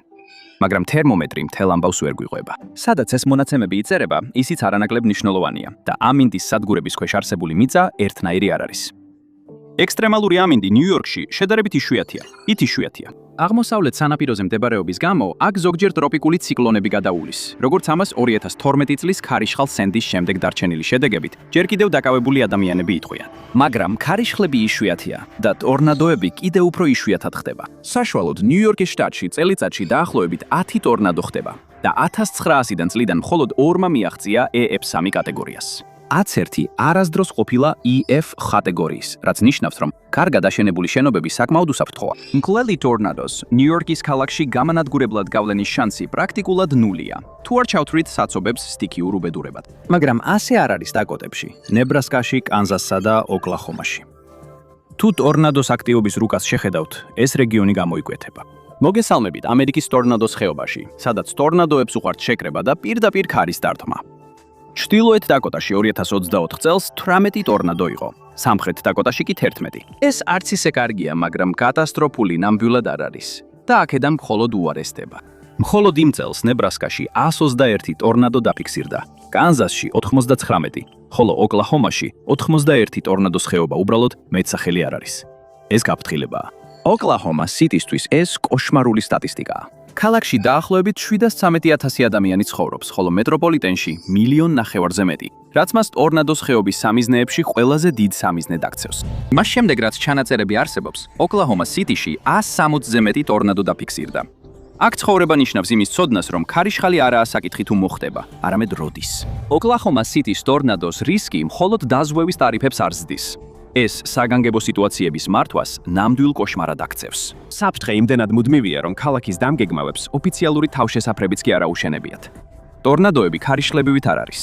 სინამდვილეში უცნაურად ჟღერს, მაგრამ ზოგიერთი ოკლაჰომელი დამგეგმავი ალბათ ფლორიდასაც კი შურს, სიდასაც კი შურს, რაც ბევრს ნიშნავს, რადგან ეს შეიძლება იყოს ერთადერთი შემთხვევა, როცა ვინმეს მზის შტატის შეშურდა. ქარიშხლებს შეიძლება დღეების, ზოგჯერ კი კვირების განმავლობაშიც კი დააკვირდე.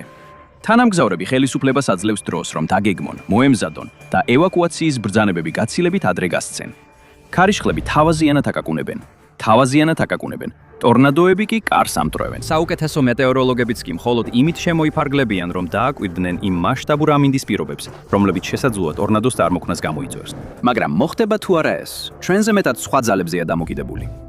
ამიტომ ოკლაჰომა სიტის მცხოვრებლებმა გამოსავალი მოიფიქრეს. უმეტესობა თავშესაფრებს საკუთარ სახლებში აშენებს, რაც მათ საშუალებას აძლევს დამალონ ტორნადოს დროს გზების გადატვირთვის გარეშე. ეს გზებს თავისუფალს თოვებს საგანგებო სამსახურებისთვის და ეს უბრალოდ ტორნადოების ზონის რეალობაა.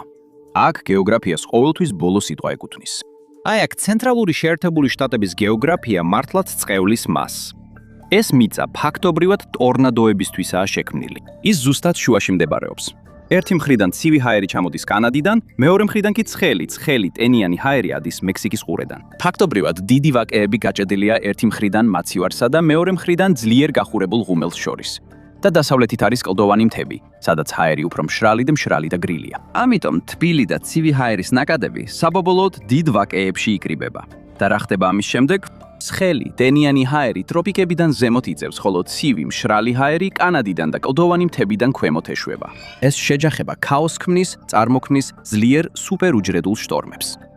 გაზაფხული საუკეთესო პერიოდია, როცა ზამთრის სიცივე ზაფხულის სიცხეს უთმობს ადგილს. აი, რატომ აღწევს აქტივობა პიკს მაისსა და ივნისში, სწორედ ტორნადოს სეზონის საუკეთესო პერიოდში. მაგრამ ჰაერის დინებები მხოლოდ ერთი კომპონენტია ამ კომბინაციაში. აშშ-ის ცენტრალური ნაწილი ფართო და ბრტყელია. ეს ტორნადოსთვის საუკეთესო ადგილია. ისინი მშრალ ბრტყელ მიწაზე ყვავის და დიდი ვაკეების შემთხვევით არ დაერქვა ამ რეგიონს. აქ არც მთებია, არც დიდი ტბები. არაფერი, რაც ქარს შეაჩერებს. უბრალოდ უსასრულო სივრცეა, სადაც არასტაბილური ჰაერი თავისუფლად ტრიალებს და პრობლემას ქმნის. სრულყოფილი შტორმია, პირდაპირი მნიშვნელობით, ობით. მაგრამ აი რა არის საინტერესო ტორნადოების ზონაზე.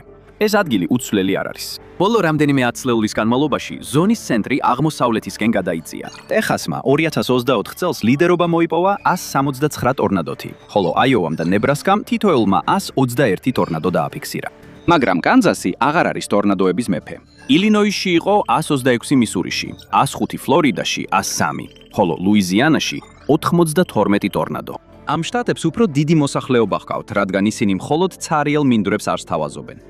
ხალხი შტორმების რისკსაც იღებს, თუ დარჩენა დღის რამე. დიდი ვაკეების რეგიონში, სოფლის მეურნეობის გარდა, იქ თითქმის არაფერია. არავინ რომანტიზებდა დიდ ვაკეებს ისე, როგორც ახალგაზრდა თეოდორ რუზველტი. რომელმაც ჩრდილოეთ დაკოტაში, მედორაში, მესაქონლეობაში ძალები მოსინჯა. მისთვის ეს განსაცვიფრებელი ხედები თავშესაფარი იყო. მისი პირველი ცოლი და დედა ერთ დღეს, ვალენტინობის დღეს 1884 წელს გარდაიცვალნენ. ამიტომაც ის აქ ჩამოვიდა, რომ გონება გაეწმინდა, წმინდა. მაგრამ რუზველტიც კი არ დარჩა. მისი საქონლის ბიზნესი წარმატებული არ აღმოჩნდა და ისევ, დამნაშავე იგივე ძველი ამბავი იყო. სასტიკი კლიმატი. 1886-დან 87 წლების ზამთარი პრერიებს ისე დაატყდა თავს, როგორც სიბირის ყინვა. ტემპერატურა დაეცა -81 ფარენგეიტამდე, ანუ -80 ცელსიუსამდე. საქონელი იქვე ეცემოდა, სადაც იდგა და ვინც არ დაეცა, სასოწარკვეთილი გახდა.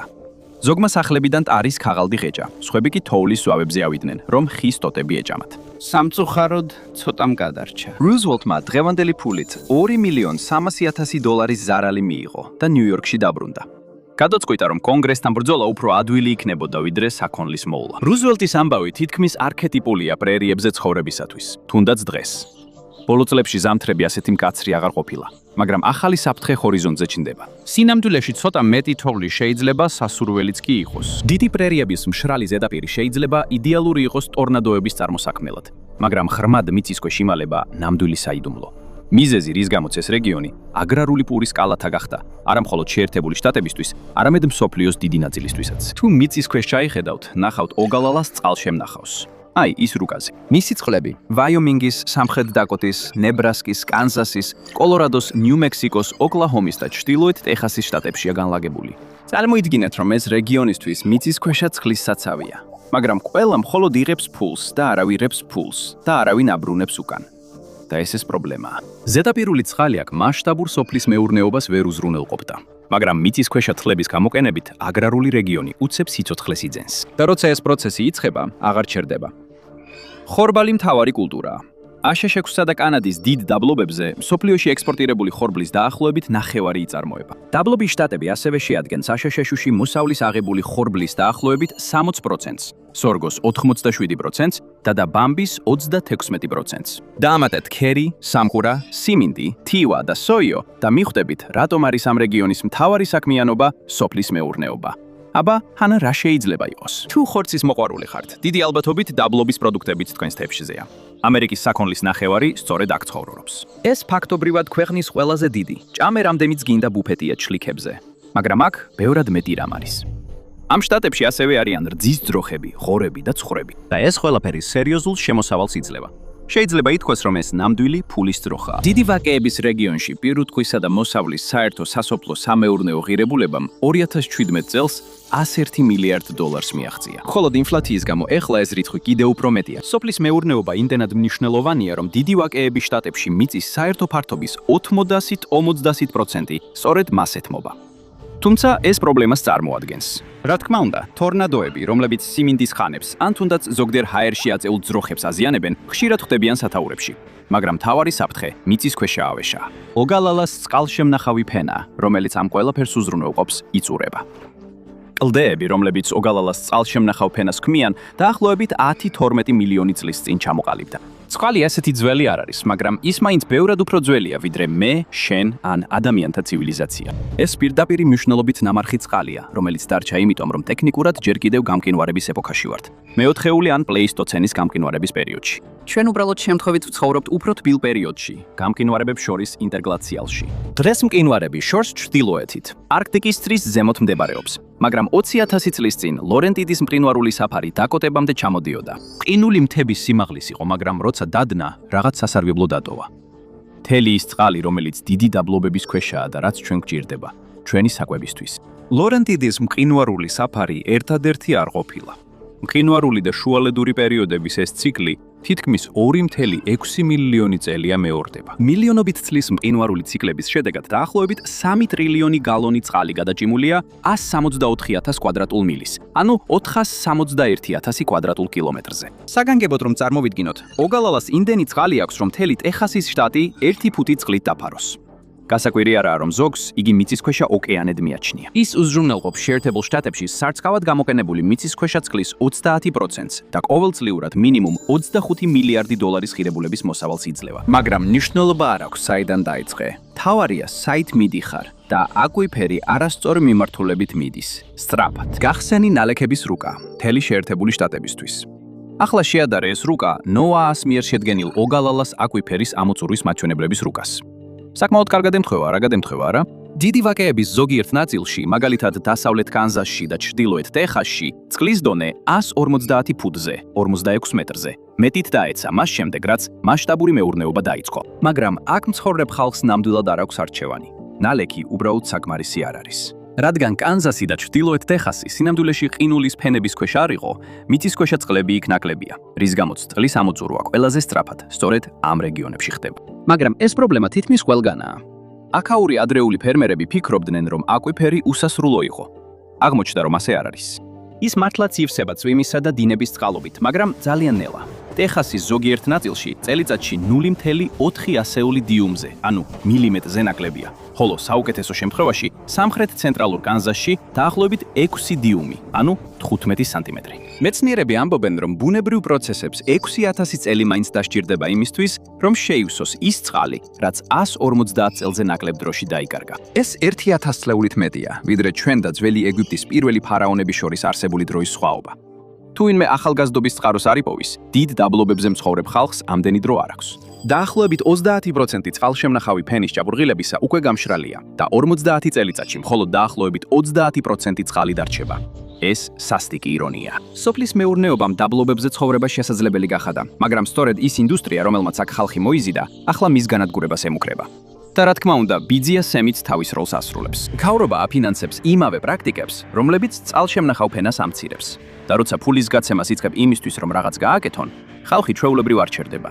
ისინი კიდევ უფრო მეტად აწვევიან. ფერმერები უფრო დიდ მოსავალს ცდილობენ, ბაზრები იუსება და წყალშემნახავი ფენა კიდევ უფრო მეტად იწურება. და არ შეგეშალოთ, ადგილობრივი მცხოვრებლები ამ სუბსიდიებით დაშვებული, გაფართოებული წარმოებისგან ბევრ სარგებელს ვერ იღებენ. მკვლევრებმა 1980-დან 2010 წლამდე დიდი ვაკეების 234 ოლქის მონაცემები შეისწავლეს და აღმოაჩინეს, რომ მოსავლის ზრდა ცხოვრების ხარისხზე გავლენა არ მოახდინა. პატარა და საშუალო ზომის მეურნეობებისთვის შემოსავალიც არ გაიზარდა.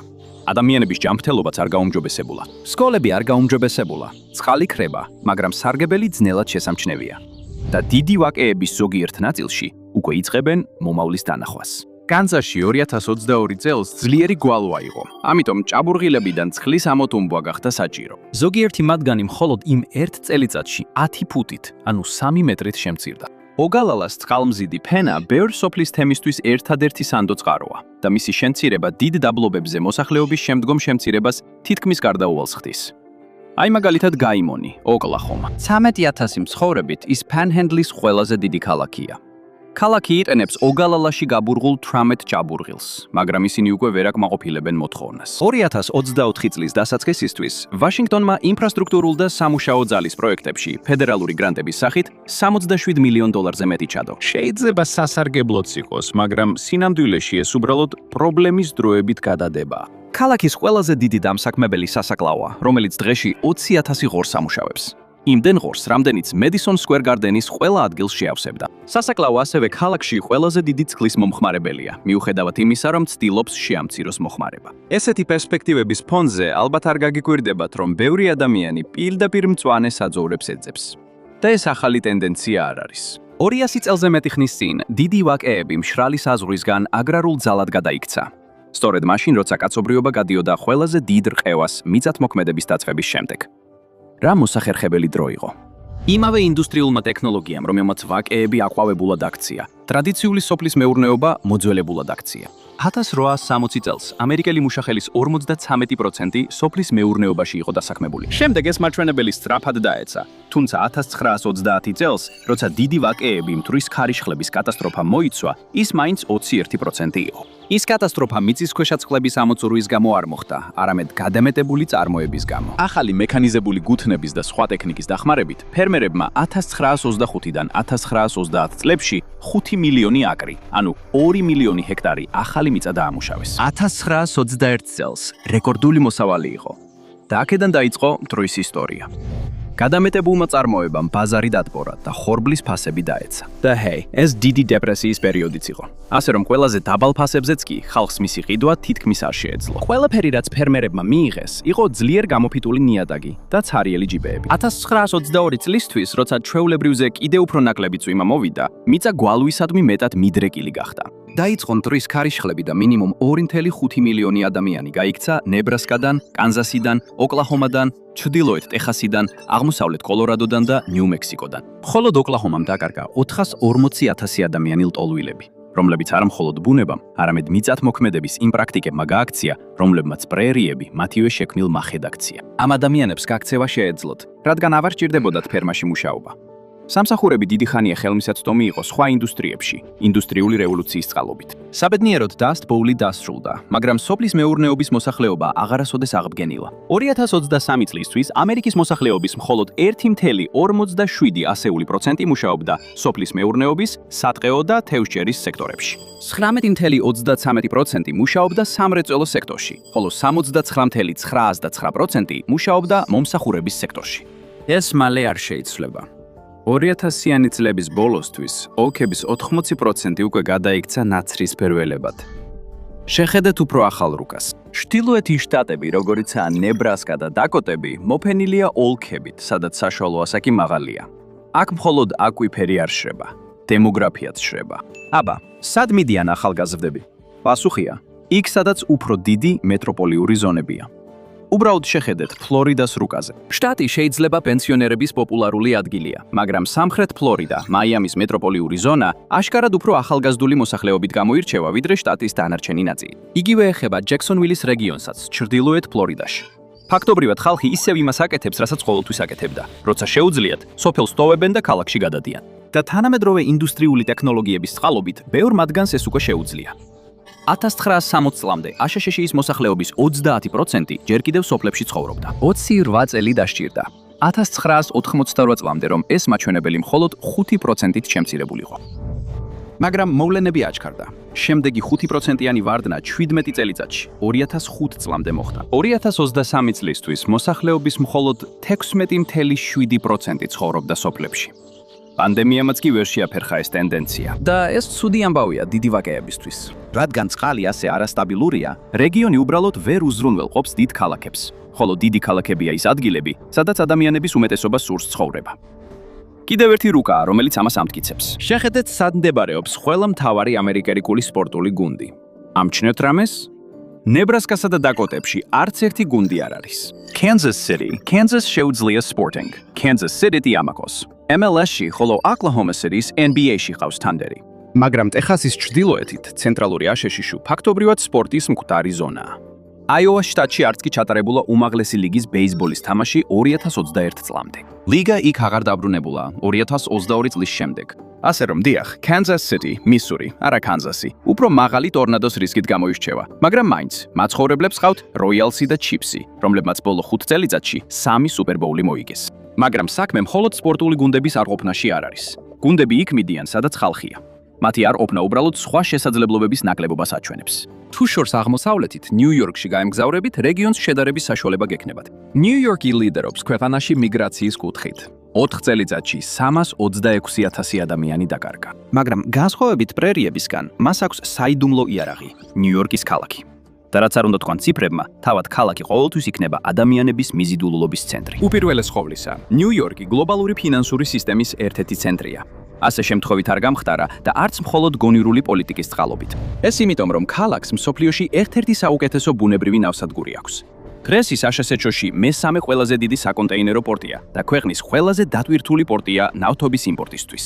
იქიდან გემები პირდაპირ ატლანტის ოკეანეში გადიან, ან ჰადსონის მდინარით შტატის ჩრდილოეთ ნაწილში მიემართებიან. ათასობით სამუშაო ადგილი მეტროპოლიტენის ტერიტორიაზე პორტს უკავშირდება, რომელიც საუკუნეების განმავლობაში დაბინძურების მიუხედავად, კვლავაც თევზაობის პოპულარულ ადგილად რჩება. 1970-იანი წლებიდან გამკაცრებული რეგულაციების წყალობით წყლები აღდგა. 2021 წლისთვის მხოლოდ რეკრეაციულმა თევზაობამ 250 მილიონი დოლარი გამოიმუშავა, რაც მხარი შემოსავალია იმ წყლისთვის, რომელსაც ოდესღაც დამატებით მსხვილად ღირდნენ. მიუხედავად იმისა, რომ ნიუ-იორკმა 1990-დან 2010 წლამდე ფინანსური სექტორის თანამშრომლების წმინდა დანაკარგი მიიღო, ეს ქალაქის ეკონომიკაზე არ ასახულა. ფედერალური რეზერვის მონაცემებით, ნიუ-იორკში თითქმის იმდენივე ფინანსური სექტორის თანამშრომელია, რამდენიც 1990 წლის პიკზე იყო. 2025 წლის ივნისის მდგომარეობით დაახლოებით 514,000, რაც რეკორდზე მხოლოდ 11,000-ით ნაკლებია. ხელსაყრელმა მდებარეობამ ეკონომიკური აქტივობა გააძლიერა, რაც მოსახლეობის ბუმს გამოიწვია. ამ ბუმმა სხვა ინდუსტრიებიც მოიზიდა, როგორიცაა თეატრები და სპორტული გუნდები, რომლებმაც ნიუ-იორკს განსაკუთრებული კულტურული გავლენა შესძინა. და ეს ყველაფერი მდგრადია მისი სუბტროპიკული კლიმატის წყალობით, რომელიც წელიწადში საშუალოდ 47 დუიმს, ანუ 114 სანტიმეტრ ნალექს იძლევა წვიმისა და დნობის შედეგად. ლოს-ანჯელესშიც თითქმის იგივე მდგომარეობაა. იქ ნალექი გაცილებით ნაკლებია. წელიწადში დაახლოებით 16 დუიმი, ანუ 80 სანტიმეტრი. ეს უფრო მშრალია, ვიდრე დიდი ვაკეების ზოგიერთი ნაწილი, მაგრამ მას შემდეგ, რაც წყლის პრობლემა მოგვარდა, 1913 წელს ოუენსის მდინარიდან წყლის გადამისამართების აკვედუქტით, ამ ადგილის განვითარება თითქმის გარანტირებული გახდა. ლოს-ანჯელესი მდებარეობს წყნარ ოკეანეზე, ბუნებრივი ნავსადგურით. დღეს კი მისი პორტი ყველაზე დატვირთულია არა მხოლოდ აშეტეშოში, არამედ მთელ დასავლეთ ნახევარსფეროში. მდებარეობამ და ეკონომიკურმა აქტივობამ იგივე შედეგი მოიტანა, რაც ადრე ნიუ-იორკმა მიიღო. ლოს-ანჯელესი გახდა ახალბედა კინოწარმოების ცენტრი და მას კულტურული გავლენაც მოჰყვა. ნიუ-იორკმა 1950-იან წლებში თავისი ერთ-ერთი მთავარი სიმდიდრე, დოჯერსი, ლოს-ანჯელესს დაუთმო, ხოლო ჯაიანტსი სან-ფრანცისკოს კიდევ ერთ ქალაქს, რომელსაც მნიშვნელოვანი ნავსადგური აქვს. სან-ფრანცისკო, რომელიც თავის ყურეზეა განლაგებული, ჰოლივუდი ვერ მიითვისა, მაგრამ სოფლიოს ტექნოლოგიური დედაქალაქი გახდა. ამ ქალაქებმა იმდენი კულტურული და სოციალური კაპიტალი დააგროვეს, რომ ყველაზე ძლიერი დარტყმებიც კი ადვილად ვერ შეარყევს მათ. ამ ქსელების დაშლა უფრო მეტი პრობლემაა, ვიდრე სარგებელი. აი რატო გაუძლეს მათ COVID პანდემიას, საცხოვრებელი ფასების ზრდას, დანაშაულის ტალღებს და საეჭვო ეკონომიკურ პოლიტიკებს. ხალხი იქ გადადის, რადგან იქ არის შესაძლებლობები და იქ ნამდვილად არის რაღაც გასაკეთებელი. კეთებელი. მაგრამ ამ სიცოცხლის უნარიანობას ქვეყნის ცენტრში ვერ იპოვით. სანაპირო აქ ახლოს არ არის, ამიტომ აქ არ არის სპორტები, სადაც კარგი სამუშაოებია, რომ სხვა საქმიანობა უზრუნველყოს. ეს ტოვებს მხოლოდ ორ ვარიანტს საქონლის გადაზიდვისთვის. ან ძვირადღირებულად თვითმფრინავით შემოიტანო, ან შორ მანძილზე რკინიგზით ან გზით გადაიტანო. არასასურველი მდებარეობის გამო, ეკონომიკური მიზიდულობის ცენტრები აქ ბევრად ნაკლები იქნება. რა თქმა უნდა, შტატის მთავრობებს შეუძლიათ ცადონ ბიზნესისთვის ხელსაყრელი გარემოს შექმნა. მაგრამ თუ პოლიტიკა გეოგრაფიასთან არ შეესაბამება, თან არ შეესაბამება. ეს უბრალოდ ფუჭი ოცნება. ტეხას და ფლორიდას აქვთ სანაპირო ზოლი, რომელიც აძლიერებს ისეთ ქალაქებს, როგორიცაა ჰიუსტონი და მაიამი. დაკოტებს, ნებრასკას და კანზას შეუძლიათ საგადასახადო შეღავათების შეთავაზება, მაგრამ ისინი ვერ შესთავაზებენ საზღვაო პორტს. მაგრამ სურათი კიდევ უფრო უარესდება. იმ ერთადერთ ინდუსტრიაში არსებული შესაძლებლობები, რომელიც ცენტრალურ შეერთებულ შტატებში ცხოვრებას შესაძლებელს ხდის, პირდაპირ და გადატანითი მნიშვნელობით ნელ-ნელა იწურება. ხელოვნური ინტელექტი დღესდღეობით ძალიან პოპულარულია, მაგრამ ის ბევრად მეტია, ვიდრე უბრალოდ ChatGPT, რომელიც საოფისე სამუშაოებს ემუქრება. ამიტომ ხშირად გვავიწყდება, რომ ავტომატიზაცია პირველად ფიზიკურ სამუშაოებს შეეხო და ეს სფერო კვლავაც ერთ-ერთ ყველაზე მზადაა შემდგომი ავტომატიზაციისთვის. იფიქრეთ რძეზე თქვენ საუზმეში, ან ყველზე თქვენ სენდვიჩში. თქვენ სენდვიჩში. იცით, რომ ეს ძროხისგან მოდის, მაგრამ ალბათ დიდად არ ფიქრობთ იმაზე, როგორ მოიწველა ეს ძროხა. დიდი ალბათობით ეს ხელით არ მომხდარა. დღეს ამ საქმეს რობოტული მკლავები და სენსორები, რომლებიც ავტომატიზებულ მოწველის სისტემებადაა ცნობილი, ასრულებენ. სენსორები პოულობენ ძუძუს, ამაგრებენ ჯიქებს და მთლიან პროცესს ფერმერის გარეშე მართავენ. ისეთ ადგილებში, როგორიცაა ვისკონსინი და მინესოტა, ფერმერები ამ სისტემით კმაყოფილები არიან. ერთმა კვლევამ აჩვენა, რომ მათ 6 საათით ნაკლები შრომა დახარჯეს და 80-ით მეტი ძროხა მოწველეს. შედეგად კი 10-ჯერ მეტი რძე მიიღეს. და თუ ცხოველებზე ღელავ, ნუ იდარდება. ფერმერები ამტკიცებენ, რომ ეფექტიანობის ზრდა მათ საშუალებას აძლევს ძროხები უფრო კომფორტულად ჰყავდეთ. როგორც ჩანს, პროგრესი თავის ტემპში მიდის. და ცხოველთა მოშენება ერთადერთი სფერო არ არის სოფლის მეურნეობაში, რომელსაც რობოტები ცვლიან. ისინი კიდევ ეკოლოგიურად სუფთაც არიან. არსებობს ავტომატური ტუმბოს სისტემა, რომელიც მზის ენერგიით მუშაობს. მისი ამოცანაა ნათესების ფესვების დატენიანება, მაგრამ აი რაც ყველაზე კარგია ცენტრალური აშშ-ისთვის, ის ბევრად უფრო წყლის ეფექტიანია და 1000-ობით გალონ წყალს ზოგავს. და კიდევ ერთი რამ მოდის, ცენტრალური აშშ-ს ბევრი სიმინდის ხანაში. სიმინდის ქოჩოჩების მოცილება სოფლის მეურნეობის ერთ-ერთი ყველაზე დამღლელი პროცესია, მაგრამ აუცილებელია, რომ არასასურველი დამტვერვა აიცილონ თავიდან. შემოდის Power Pollen Tractory, მანქანა, რომელიც ავტომატურად აგროვებს მტვერს მამრობითი მცენარეებიდან. მოკლედ, ის აკეთებს იმ სამუშაოს, რაც არც ერთ მოზარდს არასდროს უნდოდა. ასევე არსებობს პროგრამული უზრუნველყოფა, როგორიცაა FarmBlocksი, ხელოვნური ინტელექტით მომუშავე მართვის სისტემა, რომელიც აერთიანებს ველის სენსორებს აპლიკაციასთან, რომელიც ჭკვიანი დაფის როლს ასრულებს. ის აფრთხილებს პრობლემებზე მანამდე, სანამ ისინი მოხდება, რაც ფერმერებს დროსა და ვარაუდს ზოგავს. სხვა პროგრამები აკონტროლებენ პირუტყვის ჯანმრთელობას და ავადმყოფობას ძროხებში, მანამდე ამჩნევენ, სანამ ის გავრცელდება. და ახლა, როცა დრონები იაფია და ყველგანაა, მხოლოდ დროის საკითხია, როდის გახდება კიდევ უფრო მეტი სამუშაო. მაგალითად, მოსავლის შეწამლა, სრულად ავტომატიზებული. ძალიან მალე ფერმერს მხოლოდ ერთი რამ დარჩება გასაკეთებელი: Wi-Fi-ის პაროლის დამახსოვრება. ეს მხოლოდ რამდენიმე მიზეზია, თუ რატო შეიძლება გაქრეს არსებული სასოფლო-სამეურნეო სამუშაოების მესამედი მომდევნო 8 წლის განმავლობაში. ასე განაცხადა კანადის კონფერენციის საბჭომ 2024 წლის ზაფხულის ანგარიშში. ეს არის ანალიტიკური ცენტრი, რომელიც ინოვაციებსა და ციფრულ ტრანსფორმაციას აკვირდება. შეიძლება ის საზღვრის ჩრდილოეთით იყოს განთავსებული, მაგრამ ეს ორაკული ცენტრალურ შეერთებულ შტატებზეც დიდ გავლენას მოახდენს. სასოფლო-სამეურნეო რობოტების ზრდა, კლასიკური ქათმისა და კვერცხის პრობლემაა. საქმე მხოლოდ ხარჯების შემცირებაზე ორიენტირებულ ფერმერებში არ არის. აქ მუშახელი უბრალოდ ქრება. ამერიკელი თინეიჯერები, რომლებიც ადრე ზაფხულში სიმინდის მტვერს აშორებდნენ, ახლა მზის დამწრობას ნიუ-იორკსა და ლოს-ანჯელესში სტაჟირებებზე გაცვალეს. ეს სამუშაო მიგრანტ მუშებზე გადავიდა, რომლებიც 20 საათიან ცვლებში მუშაობენ, მაგრამ ესეც არასტაბილურია. იმიგრაციის პოლიტიკის ჯვარედინს ცეცხლში მოხვედრილია.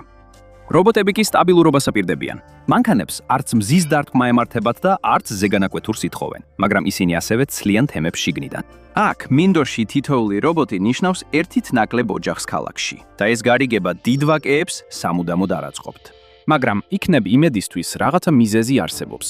ერთი რამ, რაც ცენტრალურ აშშ-ში უხვადაა, ეს მიწაა. და მიწა დასჭირდება მონაცემთა ცენტრებს, რომლებზეც ხელოვნური ინტელექტი არის დამოკიდებული. მონაცემთა ცენტრის ასაშენებლად როგორც წესი, მინიმუმ 200 აკრი, ანუ 81 ჰექტარი არის საჭირო, რომ ყველაფერი დაეტიოს, რაც მას სჭირდება. მაგრამ საქმე მხოლოდ მონაცემთა ცენტრებში არ არის. თითოეულ მათგანს შეიძლება მინიმუმ 200 მეგავატის სიმძლავრე დასჭირდეს. ეს კი იმას ნიშნავს, რომ მეტი ელექტროსადგურიც იქნება საჭირო. ბედის ირონიით, სამხრეთ დაკოტა უკვე ლიდერია განახლებადი ენერგიის სფეროში. 2022 წელს მისი ენერგოსისტემის 45% ქარის ენერგიაზე მუშაობდა. ეს მაგალითია ცენტრალური აშშ-ისთვის.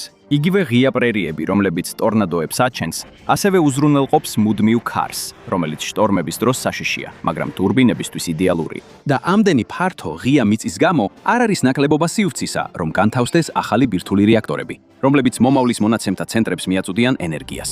მაშ არის თუ არა მონაცემთა ცენტრების სწრაფად მზარდი ინდუსტრია ან ციკლიდან გამოსავალი. შეიძლება თუ არა ცენტრალური აშშ-ო პირდაპირ იყოს ხელოვნური ინტელექტის ბუმის ცენტრში. რადგან მონაცემთა ცენტრს კიდევ რაღაც სჭირდება. ბევრი წყალი. სტანდარტული ხელოვნური ინტელექტის მონაცემთა ცენტრი ყოველდღიურად 2.9-დან 5 მილიონ გალონამდე წყალს მოიხმარს. ეს დაახლოებით იგივე რაოდენობაა, რასაც 30,000-დან 50,000-მდე მოსახლეობის მქონე ქალაქი მოიხმარს. წყალი ინარჩუნებს სერვერების მუშაობას, უზრუნველყოფს ენერგიას და გადის გაგრილების სისტემებში, რათა სისტემებში რათა მოწყობილობები არ დაიწვას. მის გარეშე მანქანები რამდენიმე წუთში გადახურდებოდა. წარმოიდგინეთ გიგანტური ლეპტოპი, რომელიც მზეზეა დატოვებული და მუშაობს. ოღონდ მილიარდობით დოლარია სასწორზე. მაგრამ ამ რეგიონში წყალი ძალიან ძვირფასი რესურსია. მეტად ნოტიო რეგიონებიც კი, როგორც ვირჯინია, ვერ აუდიან მოთხოვნას. ნახეთ, რამდენად რთული იყო წყლის პოვნა მხოლოდ 13,000-იანი ქალაქისთვის ოკლაჰომას პანჰენდლში. და ოგალალას წყლის ამოწურვა ხელოვნური ინტელექტის მონაცემთა ცენტრების გამო ალბათ პოლიტიკურადაც ცუდად დასრულდება. სხვა გზა არ არსებობს. ამერიკის შუაგული შემთხვევით არ არის ცარიელი და არც ახალი ინდუსტრია ან პოლიტიკის ცვლილება შეცვლის ამას. უბრალოდ გეოგრაფიულად არ გაუმართლა. მე-19 საუკუნემდე აქ თითქმის არავინ ცხოვრობდა და ამას თავისი მიზეზი ჰქონდა. მალე ეს შეიძლება პირდაპირ მნიშვნელობით გახდეს რობოტების მიწა, რომლებიც მინდვრებს მოუვლიან რამდენიმე ადამიანის მეთვალყურეობის ქვეშ. ყველა დანარჩენი კი გადაინაცვლებს ხალხმრავალ სანაპიროებზე და მათ გარეუბნებში, რადგან იქ ყოველთვის იქნებიან ადამიანები და სამუშაო ადგილები. დაბლობებში უხვად იქნება ხორბალი და საქონლის ხორცი. უბრალოდ ბევრი მეზობელი აღარ დარჩება, ვისთანაც ამის გაზიარება შეიძლება. გმადლობთ, რომ დღეს შემომიერთდით. იმედი მაქვს ვიდეო მოგეწონათ. თუ გსურთ კიდევ ნახოთ მსგავსი ვიდეოები, გთხოვთ გაითვალისწინოთ. გამოწერა და შეტყობინებების ჩართვა. ეს ნამდვილად მნიშვნელოვანია. კიდევ ერთხელ გმადლობს და შემდეგ შეხვედრამდე Map Pack-ზე. რუსეთი იმდენად დიდია, რომ მას 11 დროის სარტყელი აქვს. როცა მოსკოვში მზე ამოდის, ვლადივოსტოკში ის ჩადის. მიუხედავად ამისა, ის არასდროს გახდა იმპერია, რომელზეც მზე არასდროს ჩადის, რამდენიც არ უნდა ეცადა. რატომ? იმიტომ რომ ზომა ყველაფერს არ ნიშნავს. ზოგჯერ დიდი ყოფნა სინამდვილეში პრობლემებს იწვევს. ვლადიმირ პუტინმა ერთხელ თქვა, რომ საბჭოთა კავშირის დაშლა იყო მე-20 საუკუნის უდიდესი გეოპოლიტიკური კატასტროფა. მსოფლიოს ფართო საზოგადოებისთვის ეს ალბათ ღიმილს იწვევდა, როცა ესმოდათ. მაგრამ ეს სულაც არ იყო სასაცილო მათთვის, ვინც რუსეთს უფრო ახლოს იყო.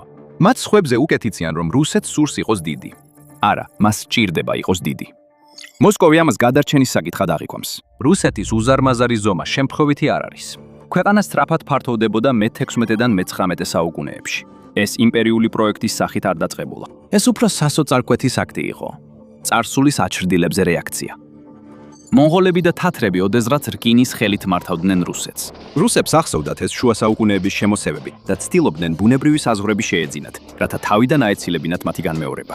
სამწუხაროდ, ადვილად დასაცავი საზღვრების პოვნა ამ სამყაროს ნაწილში ძალიან რთულია.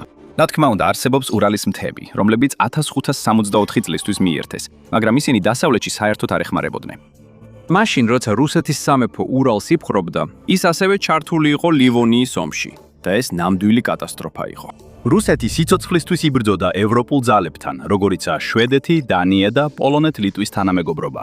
იმ დროს კი ოსმალებისა და ტირიმელი თათრების კიდევ ერთი არმია მოსკოვამდე მივიდა და იქ ხანძარი გააჩინა. ქალაქი გადარჩა, მაგრამ ერთი თაობის შემდეგ პოლონეთ-ლიტვის თანამეგობრობამ თქვა: "ეხლა ჩემი ჯერია." მან რუსეთში შეიჭრა და რადგან წინააღმდეგობა თითქმის არ იყო, მოსკოვიც დაიკავა. თუ გაინტერესებთ, რატომ თქვა პუტინმა ასეთი აბსურდული რამ, უკვე იწყებთ იმის დანახვას თუ რატო. ზესახელმწიფოებს როგორც წესი გეოგრაფია აძლევთ უპირატესობას. ბრიტანეთი შეიძლება პატარა კუნძული იყოს, მაგრამ ის მსოფლიო იმპერიის ცენტრი იყო. ძირითადად იმიტომ, რომ მისი დაპყრობა რთული იყო.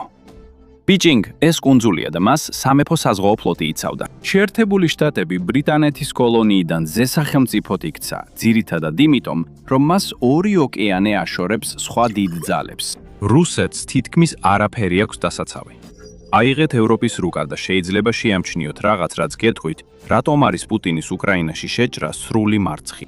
ევროპის კონტინენტის უმეტესი ნაწილი უზარმაზარი ბრტყელი ველია, რომელიც პირენეებიდან ურალებამდე ვრცელდება. რაც უფრო აღმოსავლეთით მიდიხართ, ველი მით უფრო ფართოვდება. ურალებთან ველი 1200 მილის, ანუ 1931 კილომეტრის სიგრძეზე ვრცელდება არქტიკის ოკეანიდან კასპიის ზღვამდე. ეს ადგილი ხელსაყრელია უზარმაზარი არმიების გადაადგილებისთვის და თითქმის შეუძლებელია მისი დაცვა. რუსეთმა ეს ძალიან კარგად იცის. საუკუნეების განმავლობაში ცდილობდა ამ მდგომარეობის შეცვლას და ცივი ომის დროისთვის ამას დიდწილად მიაღწია კიდეც. საბჭოთა კავშირი ბერლინამდე იყო გადაჭიმული, შორს დასავლეთით, ევროპულ დაბლობზე, სადაც ის ბევრად ვიწრო იყო. იქ შეეძლო რიცხობრივად უპირატეს ძალების კონცენტრირება და თუ ომი დაიწყებოდა, დრის დამარცხება. ნატოს ქვეყნებს ეს პერსპექტივა 10 წლეულების განმავლობაში აშინებდათ. ეს ყველაფერზე ახდენდა გავლენას, რასაც ალიანსი ლიანსი აკეთებდა. დასავლური ტანკები ისე იყო დაპროექტებული, რომ ქონოდათ სიშორე და გამძლეობა, რათა ერთზე მეტი საბჭოთა ტანკი გაენადგურებინათ. თუნდაც სტელს ტექნოლოგია დიდწილად სწორედ ამ გეოგრაფიული მდგომარეობის გამო გაჩნდა. F-22 რაპტორი 1980-იან წლებში შეიქმნა იმის უზრუნველსაყოფად, რომ შეერთებულ შტატებს არ დაეკარგა უპირატესობა ევროპის ცაში. რაც მათთვის სრულიად დაუშვებელი იყო, თორემ საბჭოთა ტანკების კოლონები ტალღა-ტალღაზე შეუჩერებლად შემოვიდოდნენ. მაგრამ შემდეგ ბერლინის კედელი დაინგრა და სულ 2 წელიწადში ის წარმატებები, რომელთა მიღწევასაც რუსეთს საუკუნეები და უამრავი სიცოცხლე დასჭირდა, მთლიანად გააქრა. რუსეთის შორს, აღმოსავლეთით დაიხია უკან, სადაც ველი კვლავ ფართო და უსასრულო იყო. ასე დასრულდა პუტინის ისტორიული რუსეთის ეპოქა. მიუხედავად იმისა, რომ ისტორიულად რუსეთს ამ ტერიტორიების მისაღებად ომში წასვლა უწევდა. ამიტომ პუტინმა კიდევ ერთხელ დაიწყო ომი ამისთვის, უბრალოდ ბევრად ნაკლები წარმატებით, ვიდრე მასამდე მყოფმა ცარებმა და საბჭოთა დიქტატორებმა. 2025 წლის ივნისში, იმაში რაც თითქოს სწრაფი სპეციალური სამხედრო ოპერაცია უნდა ყოფილიყო, რუსული დანაკარგები 1 მილიონს გადააჭარბა. რას მიაღწია პუტინმა ასეთი ფასის სანაცვლოდ? შეჭრის დაწყებიდან 2025 წლის 9 ივლისამდე რუსეთმა წმინდა მოგებად თითქმის 28,000 კვადრატული მილი, ანუ 62,500 კვადრატული კილომეტრი მიიღო. ეს დაახლოებით ნახევარია აშშ-ის ნიუ-იორკის შტატის ზომისა. იმ კვირაში რუსეთმა მხოლოდ დამატებით 18 კვადრატული მილი, ანუ 47 კვადრატული კილომეტრი მოიპოვა. რუსეთი აკონტროლებს უკრაინის დაახლოებით 20%-ს აღმოსავლეთ 20%-ს, სადაც ევროპული ვაკე უფრო ფართოა და დასაცავად უფრო რთული. მაგრამ საქმე კიდევ უფრო მძიმდება.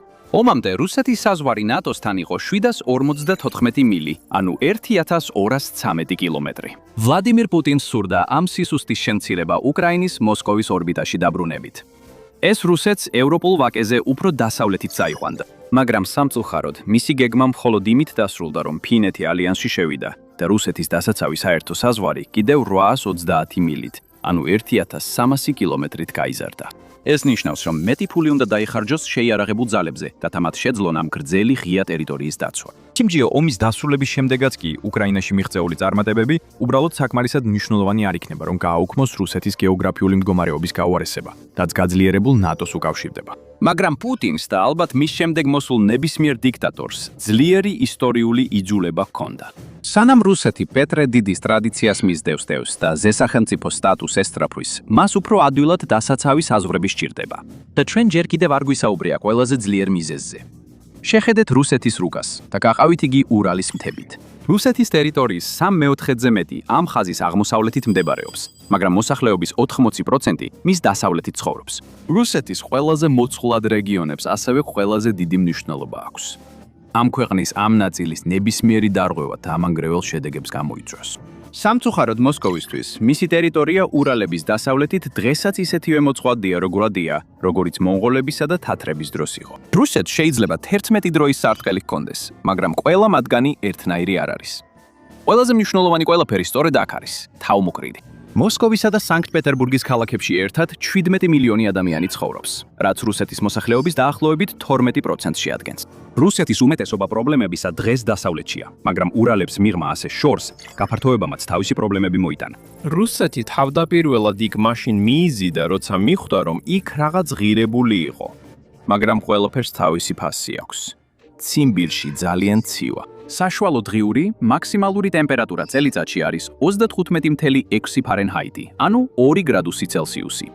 ზამთრები განსაკუთრებით მკაცრია. იანვარში საშუალო დღიური მაქსიმალური ტემპერატურა თერმომეტრზე დადებით მაჩვენებელსაც კი არ აღწევს. არ არის გასაკვირი, რომ მოსახლეობის სიმჭიდროვე აქ მხოლოდ დაახლოებით 3 ადამიანია 1 კვადრატულ კილომეტრზე. მაშ, რატომ დაინტერესდა რუსეთი ამ ტერიტორიის გაფართოებით?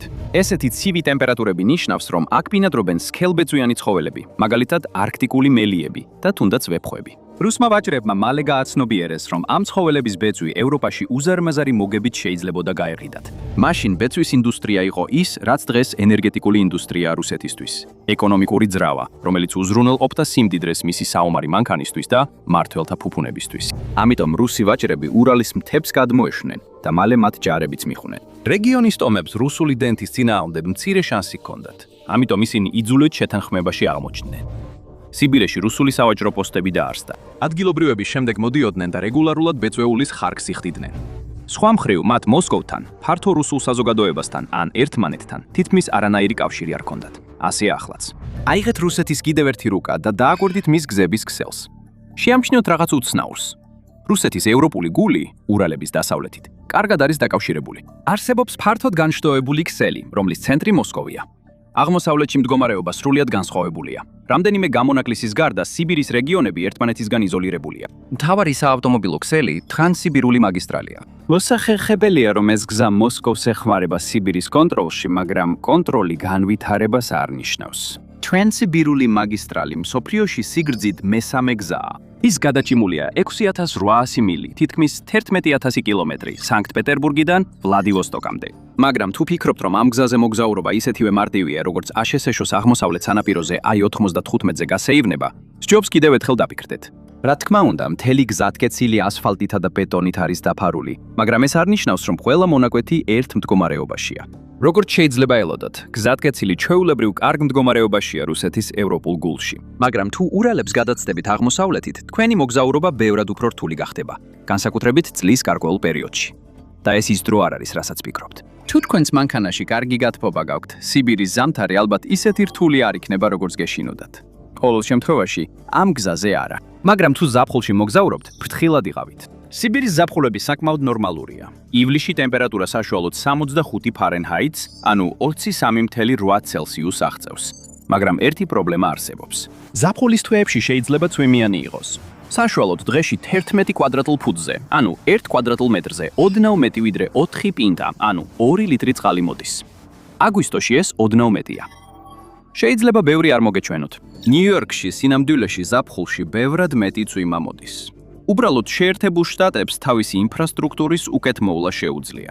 ურალების აღმოსავლეთით გზა ხშირად ცუდად არის დაგებული. ამიტომ როცა წვიმა მოდის, მისი დიდი ნაწილი ჭაობად იქცევა. რუსეთის ხელისუფლებას უბრალოდ არ აქვს რესურსები, რომ გზა იმ მდგომარეობაში შეინარჩუნოს, როგორც საჭიროა. ურალოდ მანძილები იმდენად დიდია, რომ გაუმკლავება ძალიან რთულია. სიტუაციას არ ამსუბუქებს ისიც, რომ გზის ნაწილი რთული რთულ რელიეფზე, მაგალითად ტყეებსა და ტუნდრაში გადის. დანუელით, რომ მოგზაურობისას ბევრ საცხოვრებელს იპოვით. გაიხსენეთ, რომ სიბირეში საშუალოდ მხოლოდ 3 ადამიანი ცხოვრობს თითოეულ კვადრატულ კილომეტრზე. ამ მარშრუტზე სასტუმროს გახსნა ალბათ მხოლოდ ყველაზე გაბედულ მეწარმეებს გაუჩნდებოდათ სურვილი. უფრო სავარაუდოა, რომ მანქანაში დაიძინებთ ან კარვით დაბანაკდებით, სადაც შეგიძლიათ ელოდოთ უამრავ კოღოს, რომლებიც გაგიწევენ კომპანიას ამ იშვიათი სითბოს მომენტებში აქ. ალბათ არ გაგიკვირდებათ, თუ გაიგებთ, რომ მოგზაურობის გზამკვლევები მძღოლებს ურჩევენ, ყველაზე ცუდისთვის მოემზადონ და არასოდეს იმგზავრონ ტრანსსიბირის გზატკეცილზე მარტო. თუ თქვენს მანქანას ტექნიკური პრობლემები შეექმნა ან სხვა სახის გადაუდებელი შემთხვეველი შემთხვევა მოხდა, შესაძლოა დახმარებამდე მართლაც მრავალი მილი გაშორებდეთ. მძღოლებმა ყოველთვის უნდა დაიმახსოვრონ, რა მასშტაბებთან აქვთ აქ საქმე. მანძილი ირკუტსკიდან ხაბაროვსკამდე, რომელიც ამ გზატკეცილის მხოლოდ აღმოსავლეთ ნაწილზე მდებარე ორ დიდ ქალაქს შორისაა, მაინც უფრო დიდია ვიდრე მანძილი ნიუ-იორკსა და დალასს, ტეხასში შორის. და გახსოვდეთ, ტრანსსიბირის გზატკეცილი აქ საუკეთესო გზაა. ადგილობრივი გზები ბევრად უარეს მდგომარეობაშია. ისინი ჩვეულებრივ ასფალტირებული არ არის, ხოლო ასფალტირებულებიც ხშირად სავსეა ორმოებით. ინფრასტრუქტურის ნაკლებობის გამო სიბირის ზოგიერთი ქალაქი წლის უმეტეს ნაწილში მიუწვდომელია. რუსეთის მოსახლეობის 10% სრულიად მოწყვეტილია ქვეყნის დანარჩენ ნაწილს რამდენიმე დღით ან თუნდაც კვირით. მაგალითად, ჩერსკის სახას რესპუბლიკაში. აქ ზამთარში ტემპერატურა შეიძლება დაეცეს -48 ფარენგეიტამდე, ანუ -50 ცელსიუსამდე. ის ტრანსსიბირიულ მაგისტრალთან ახლოსაც კი არ არის, ამიტომ იზოლირებულია. 8 თვის განმავლობაში ყინულსა და თოლშია ჩაფლული. ეს გარკვეულწილად განზრახ გაკეთებულია.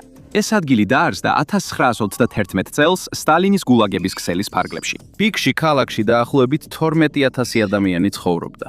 მაგრამ გასაგებია, რომ საბჭოთა კავშირის დაშლის შემდეგ უმრავლესობა წავიდა. 2010 წლის რუსეთის აღწერის დროისთვის თითქმის 2900 ადამიანი დარჩა. ჩერსკი საკმაოდ ტიპური შემთხვევაა, როცა საქმე სიბირის ქალაქებს ეხება. განსაკუთრებით თუ ისინი არქტიკის წრეწირის ჩრდილოეთით არიან. ეს ქალაქები ხშირად ტუნდრაში მდებარეობს. სატვირთოები მარაგებს მაშინ მიიტანენ, როცა მდინარეები იღინება. მაგრამ არ გაგიკვირდებათ თუ გაიგებთ, რომ ეს მგზავრობები ხანგრძლივი და სახიფათოა.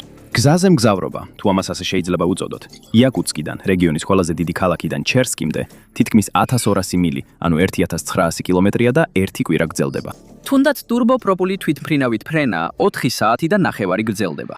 მიუხედავად იმისა, რომ საუკუნეები გავიდა, რუსეთს ჯერ კიდევ არ აქვს საჭირო ინფრასტრუქტურა, რომ სიბირის რუსეთის ცენტრალურ ნაწილთან დააკავშიროს. და ეს ნაწილობრივ განზრახ გაკეთებულია. ეს ეხმარება მოსკოვს, როცა მას სჭირდება ადგილობრივების ექსპლუატაცია თავისი ამბიციებისთვის. სიბირის მოსახლეობა პირველები იყვნენ, ვინც უკრაინაში დაიღუპა, რათა რუსეთის მთავარ ქალაქებში მცხოვრებლებმა ეს არ განიცადონ. მაგრამ ასეთი მოპყრობა ადგილობრივების მიმართ ორპირი მახვილია. ის, რომ აქ მცხოვრებ ხალხსა და ინფრასტრუქტურას ასე ცოტა ყურადღება ექცევა, ნიშნავს, რომ რუსეთის ეკონომიკა მეორე სიჩქარეშია გაჭედილი. სიბირი თანამედროვე რუსეთის ცხოვრებაში საოცარ პარადოქსს აჩენს. როგორ შეიძლება, რომ სოფლიოს ერთ-ერთი ყველაზე მდიდარი ადგილი ასეთი ღარიბი იყოს? ციფრები არ ტყუიან. რუსეთი მსოფლიოში ყველაზე რესურსებით მდიდარი ქვეყანაა. ინვესტორები მის ბუნებრივ რესურსებს უზარმაზარ 65 ტრილიონ დოლარად აფასებენ. აშშ-შიც კი მხოლოდ შორეულ მეორე ადგილზეა. მისი ბუნებრივი რესურსების ღირებულება 85 ტრილიონ დოლარს შეადგენს. რუსეთს მსოფლიოში ყველაზე დიდი დადასტურებული ბუნებრივი აირის მარაგი აქვს. ხოლო 2020 წელს ეს მაჩვენებელი 1,22 კვადრილიონ კუბურ ფუტს შეადგენდა. ეს გლობალური მაჩვენებლის 20%-ს შეადგენს. რუსეთს დაახლოებით 80 მილიარდი ბარელი დადასტურებული ნავთობის მარაგი აქვს, რაც მას ამ კატეგორიაში მსოფლიოში მერვე ადგილზე აყენებს. მაგრამ მას გაცილებით მეტი აქვს შესთავაზებელი. მისი ბუნებრივი რესურსები განსაკუთრებული მრავალფეროვნებით გამოირჩევა. რუსეთი ფრაზას ჰგავს: ბერძნული მითოლოგიიდან, ის სიტყვით ოქროთია მდიდარი. მან 2023 წელს 322 ტონა ოქრო აწარმოა, რაც ჩინეთის შემდეგ მეორე მაჩვენებელია და მხოლოდ 61 ტონა მოიხმარა. ოქროს გარდა კიდევ ბევრია. მხოლოდ რუსეთის შორეულ აღმოსავლეთში არის ვერცხლი, ხე-ტყე, რკინის მადანი, ტყვია და თუთია. ასევე აქვს 553 მილიონზე მეტი აკრი, ანუ 220 მილიონი ჰექტარი სასოფლო სამეურნეო მიწა. ეს მნიშვნელოვანია, რადგან ენერგორესურსების გარდა სასოფლო სამეურნეო პროდუქცია რუსეთის მეორე უმსხვილესი ექსპორტია. თუ ფიქრობთ, რომ რუსეთს არ აქვს თანამედროვე ციფრული ეკონომიკისთვის საჭირო მასალები, კიდევ ერთხელ დაფიქრდით. აშშ-ის გეოლოგიური სამსახურის შეფასებით, რუსეთს აქვს 3,8 მილიონი ტონა იშვიათმიწა ლითონებისა. მისი მარაგები მსოფლიოში მეხუთე ადგილზეა. რუსეთის ბუნებრივი რესურსების სამინისტრო ამბობს, რომ მარაგი ბევრად უფრო დიდია, 28,7 მილიონი ტონა. რაც არ უნდა ნიშნავდეს ეს. არ დაგადანაშაულებთ თუ ფიქრობთ, რომ ეს ბევრს არ ნიშნავს. ნებისმიერ შემთხვევაში ეს მეტალები ერთგვაროვანი არ არის, არამედ მრავალფეროვანია. არის ლითიუმი ბატარეებისთვის, გალიუმი ნახევარგამტარებისთვის და ბერილიუმი თვითმფრინავებისთვის, კოსმოსური ხომალდებისთვის და თუნდაც პოტენციური ბირთვული შერწყმის რეაქტორებისთვის. ეს მხოლოდ რამდენიმე მაგალითია. ხოლო დიაკუტიას ტომტორის საბადოზე აქვს მინიმუმ 1,7 მილიონი ტონა იშვიათი მიწის მასალა. მაგრამ ამ ფანტასტიკური სიმდიდრის მიუხედავად, რუსეთის ეკონომიკა მხოლოდ მე-11 ადგილზეა მსოფლიოში. ეს დიდი ჩანს, მაგრამ ესეთი რესურსების პირობებში რატო არ არის უფრო დიდი? სურათი კიდევ უფრო დამძიმებულია, როცა ადამიანებს შეხედავ. სოფლიო ბანკის მიხედვით, 2024 წელს მისი ერთ სულ მოსახლეზე მთლიანი შიდა პროდუქტი თითქმის $15,000 იყო. სხვათა შორის ეს ნაკლებია, ვიდრე კოსტა-რიკას მსგავსი ქვეყნების მაჩვენებელი. სიბირის რეგიონები, რომლებსაც ეს სიმდიდრე აქვთ, ასევე იცლება მოსახლეობისგან. მილიონობით ადამიანი 1991 წლიდან გაიქცა მოსკოვის მსგავს ადგილებში უკეთესი შესაძლებლობების საძიებლად. მას შემდეგ რუსეთის შორეულ აღმოსავლეთში მოსახლეობის მესამედი გაქრა. ახლა მხოლოდ დაახლოებით 5 მილიონი ადამიანი გადარჩა. ეს ასე არ იქნებოდა, რომ მათ ამ სიმდიდრით სარგებლობა შეეძლოთ, მაგრამ ასე არ არის. პუტინს გრანდიოზული გეგმები აქვს ამის გამოსასწორებლად. მას უნდა რომ რუსეთი გახდეს მსოფლიოში ერთ-ერთი წამყვანი იშვიათი მიწის ელემენტების მწარმოებელი და 2030 წლისთვის საერთაშორისო ბაზრის 12% დაიკავოს, რაც ნაკლებად სავარაუდოა. გახსოვთ იქაური გზების ქსელი. ალბათ ბევრი აქტივობა არ იქნებოდა. ინფრასტრუქტურა უბრალოდ არ არსებობს. როგორც ალბათ უკვე მიხვდით, რუსეთში ადგილობრივებისთვის გზები ერთ-ერთი ყველაზე ხშირი საჩივრის საგანია. ამ საჩივრებს კარგი მიზეზი აქვს. რუსეთის გზები ზოგჯერ პირდაპირ საშიშია. 2023 წელს საგზაო შემთხვევებში 14,700 ადამიანი დაიღუპა. ეს ბევრად ნაკლებად ჟღერს, ვიდრე იმავე წელს შეერთებულ შტატებში თითქმის 41,000 გარდაცვალება. მაგრამ თუ გავითვალისწინებთ, რომ აშშ-ში 253 მილიონი ლიცენზირებული მძღოლი იცხოვრია, ხოლო რუსეთში მხოლოდ 72 მილიონი, ნახევარი ავარიები ბევრად უფრო თვალსისაცემია. კიდევ ერთხელ, რიცხვები არ ტყუიან. 2023 წელს ამერიკელი მძღოლების დაახლოებით 0,01% დაიღუპა ავარიებში. რუსი მძღოლების კი ორჯერ მეტი. Goldman Sachs-მა ერთხელ რუსეთის საგზაო ქსელი მსოფლიოში 142 ქვეყნიდან 130 ადგილზე დააყენა. ეს რამდენიმე წლის წინ იყო, მაგრამ რადგანაც რუსეთის მთავრობა დღესდღეობით ბიუჯეტის 40% სამხედრო ხარჯებზე ხარჯავს, ალბათ სიტუაცია დიდად აშეცვლილა. თუ რამე შეიცვალა, მხოლოდ გაუარესდა და ამჯერად ეს მხოლოდ სიბირით არ შემოიფარგლება. სიბირ შეიძლება ყველაზე დიდი პრობლემა ჰქონდეს, მაგრამ ქვეყნის შუაგულშიც გზები ხშირად გადატვირთულია ცუდი მდგომარეობის გამო. მოსკოვსა და სანქტ-პეტერბურგს შორის არსებული გზაც კი არ არის მზად მძიმე სატვირთოებისთვის. ასე რომ, კიდევ ერთი პარადოქსი ჩნდება. როგორ უნდა გახდეს რუსეთი იშვიათი მიწის ელემენტების ლიდერი, თუ ვერ ახერხებს ხალხის, ტექნიკისა და საქონლის გადაზიდვას თავის უზარმაზარ ტერიტორიაზე? ომამდე რუსეთის ტრანსპორტის სამინისტრო აფასებდა, რომ ქვეყანა ყოველწლიურად 7-დან 9%-მდე MCF-ს კარგავდა ცუდი გზების გამო. რატომ არ ცდილობს რუსეთი ყველაფერს, რომ გზები გააუმჯობესოს? საქმე ასე მარტივად არ არის. მკაცრი კლიმატი აშკარად დიდ დაბრკოლებას წარმოადგენს ასეთ მცდელობებში. და მერერე არის კორუფციაც. კორუფცია ყოველთვის ერთ-ერთი მთავარი მიზეზი იყო, რის გამოც რუსეთი ვერასდროს გახდა ისეთი წარმატებული, როგორც მის დიქტატორებს სურდათ. ახლაც არაფერი შეცვლილა. ქვეყნის ინფრასტრუქტურის გაუმჯობესებას დიდი ინვესტიცია სჭირდება და როცა ამდენი ფულია მიმოქცევაში, ნუ გაგიკვირდებათ, რომ კორუმპირებული ჩინოვნიკები მის მითვისებას ცდილობენ. რუსკის ხიდი, რომელიც ერთ დროს მსოფლიოში ყველაზე გრძელი საკიდი ხიდი იყო, დაახლოებით 3900 ფუტს, ანუ თითქმის 1200 მეტრს შეადგენს. და ვლადივოსტოკს რუსკის კუნძულთან აერთებს. ის დასრულდა 2012 წელს და მაშინდელმა პრემიერ-მინისტრმა მედვედევმა ის რუსული ინჟინერიის სიმბოლოდ გამოაცხადა. მხოლოდ ერთი პრობლემაა. ეს ერთგვარი რუსეთის-ეული არსადგენ მიმავალი ხიდია. რუსკის კუნძულზე მხოლოდ 5000 ადამიანი ცხოვრობს, ხოლო ხიდის აშენებას 1,1 მილიარდი დოლარი დაჯდა. ეს მხოლოდ ერთი მაგალითია. მონიტორების შეფასებით, გზების პროექტებში ინვესტიციების 70% კორუფციის გამო იკარგება. ადგილობრივი კონტრაქტორები, რომლებიც გზებზე უნდა იმუშაონ, პოლიტიკოსებს უხდიან, რომ სამუშაო მიიღონ. დარჩენილი ფული კი გზის ასაშენებლად გამოიყენება. შემდეგ ადგილობრივებს რჩებათ მხოლოდ იმ ორმოების ლაბირინთზე წუწუნი, რომლებსაც უნდა აულო. როგორც მსოფლიოს ბევრ ტაქსის მძღოლს, რუს ტაქსის მძღოლებსაც უყვართ უცხო მგზავრებთან საუბარი. მაგრამ ისინი ამინდის შესახებ არ ლაპარაკობენ. არც იმაზე, რას ფიქრობთ მოსკოვს. ამის ნაცვლად გეკითხებიან, რას ფიქრობთ ჩვენს რუსულ გზებზე? და არ აქვს მნიშვნელობა, რას უპასუხებთ. ყოველთვის ერთსა და იმავე პასუხს მიიღებთ. რადგან რუსეთში გზებზე წუწუნი თითქმის ეროვნული გართონული გართობაა. მოსახლეობის 90%-ზე მეტი თანხმდება. გზები საშინელია. რუსეთის ინფრასტრუქტურაში ინვესტიციები არასაკმარისი და არასწორად გადანაწილებულია, მაგრამ თუნდაც ყველაფერი წესრიგში იყოს და სულად გაკეთდეს, მაინც თითქმის გადაუჭრელი პრობლემა დარჩება. ქვეყანა უბრალოდ ძალიან დიდია. თვით ამერიკის შეერთებულ შტატებსაც კი ბევრი პრობლემა აქვს ინფრასტრუქტურის შენარჩუნებაში. ეს დიდწილად იმიტომ ხდება, რომ ძალიან ბევრი არის შამარის შესანარჩუნებელი. ეს მსოფლიოში მესამე უდიდესი ქვეყანაა, რომლის კონტინენტურ ნაწილში 4 სხვადასხვა დროის სარტყელია. მაგრამ რუსეთი თითქმის ორჯერ დიდია და ბევრად უფრო რთული რელიეფი აქვს. იქ უფრო ცივა და ნივთების ესეთი უზარმაზარი მანძილებითა და ასეთ მკაცრ პირობებში გადაზიდვა ბუნებრივად რისკიანია. წარმოიდგინე, როგორ უნდა დააზღვიო ისეთი რამ, როგორიცაა იშვიათი მიწის საბადო, რომლის ამოღებასაც მილიონები დასჭირდა, როცა იცი, რომ მას ციმბირის მკაცრი ზამთრის გავლით ათასობით მილის გადალახვა მოუწევს.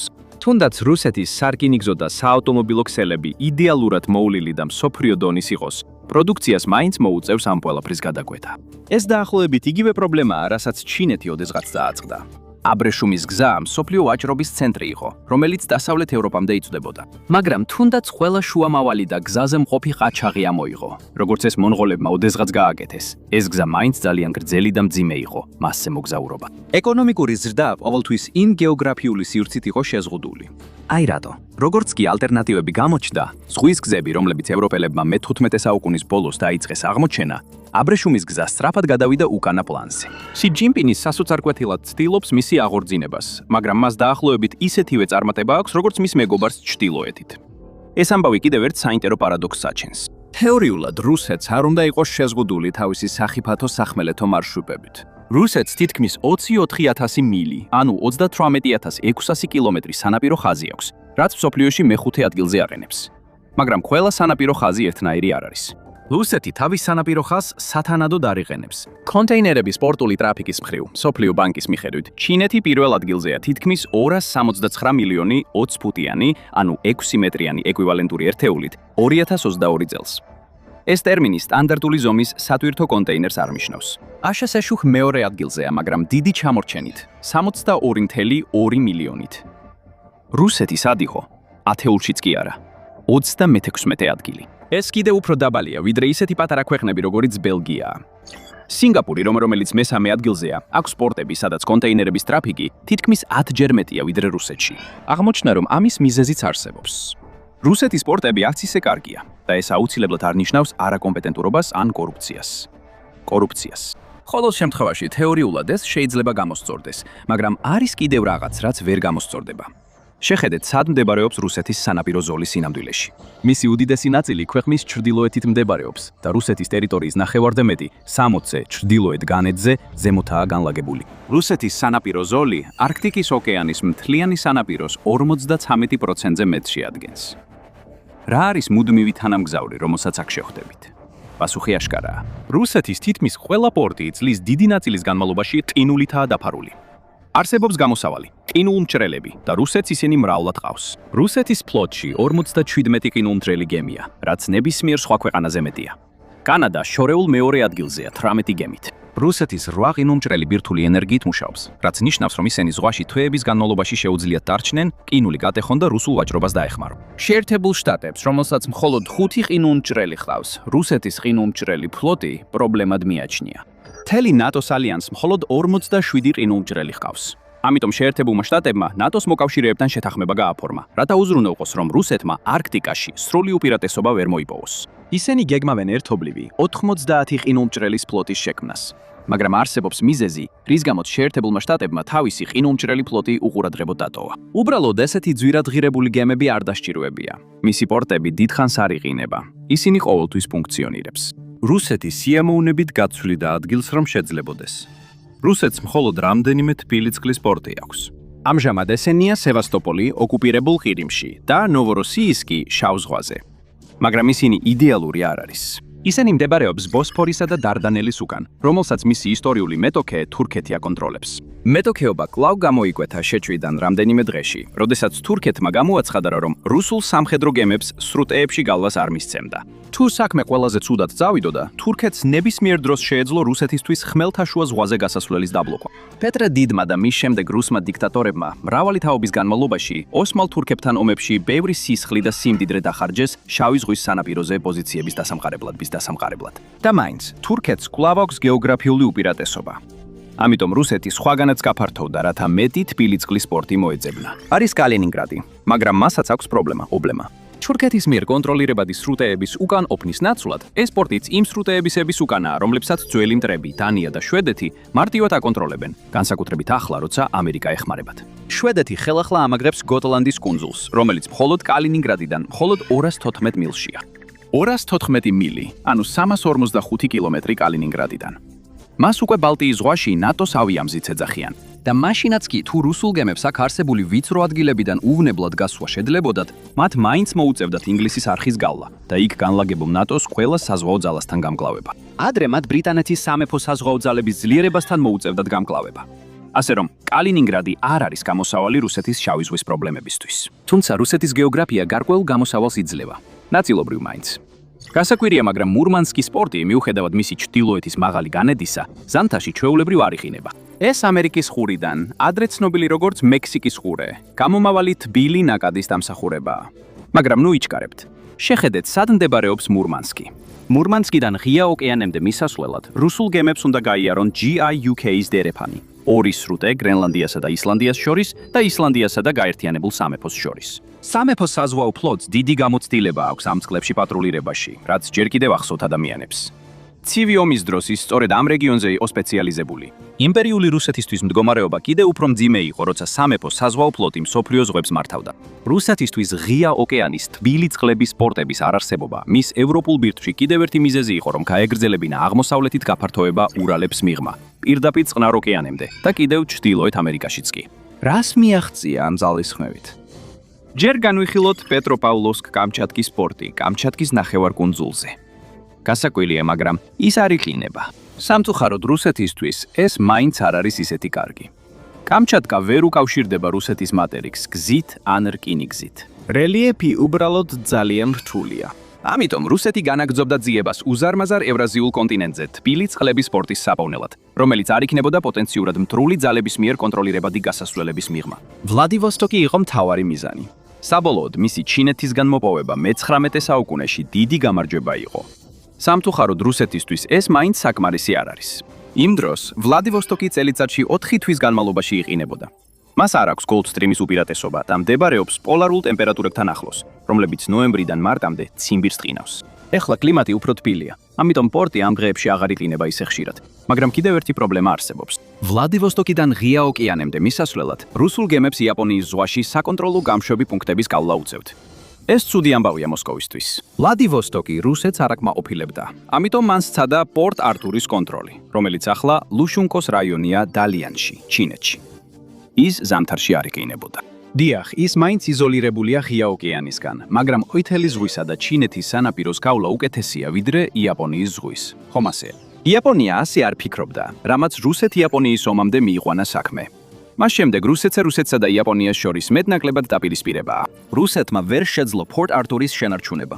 იაპონიამ ომის დროს აიღო იგი. საბჭოთა კავშირმა მეორე მსოფლიო ომის შემდეგ პორტ არტური დაიბრუნა, მაგრამ 1946 წელს იგი ახალ ჩინეთის სახალხო რესპუბლიკას გადასცა.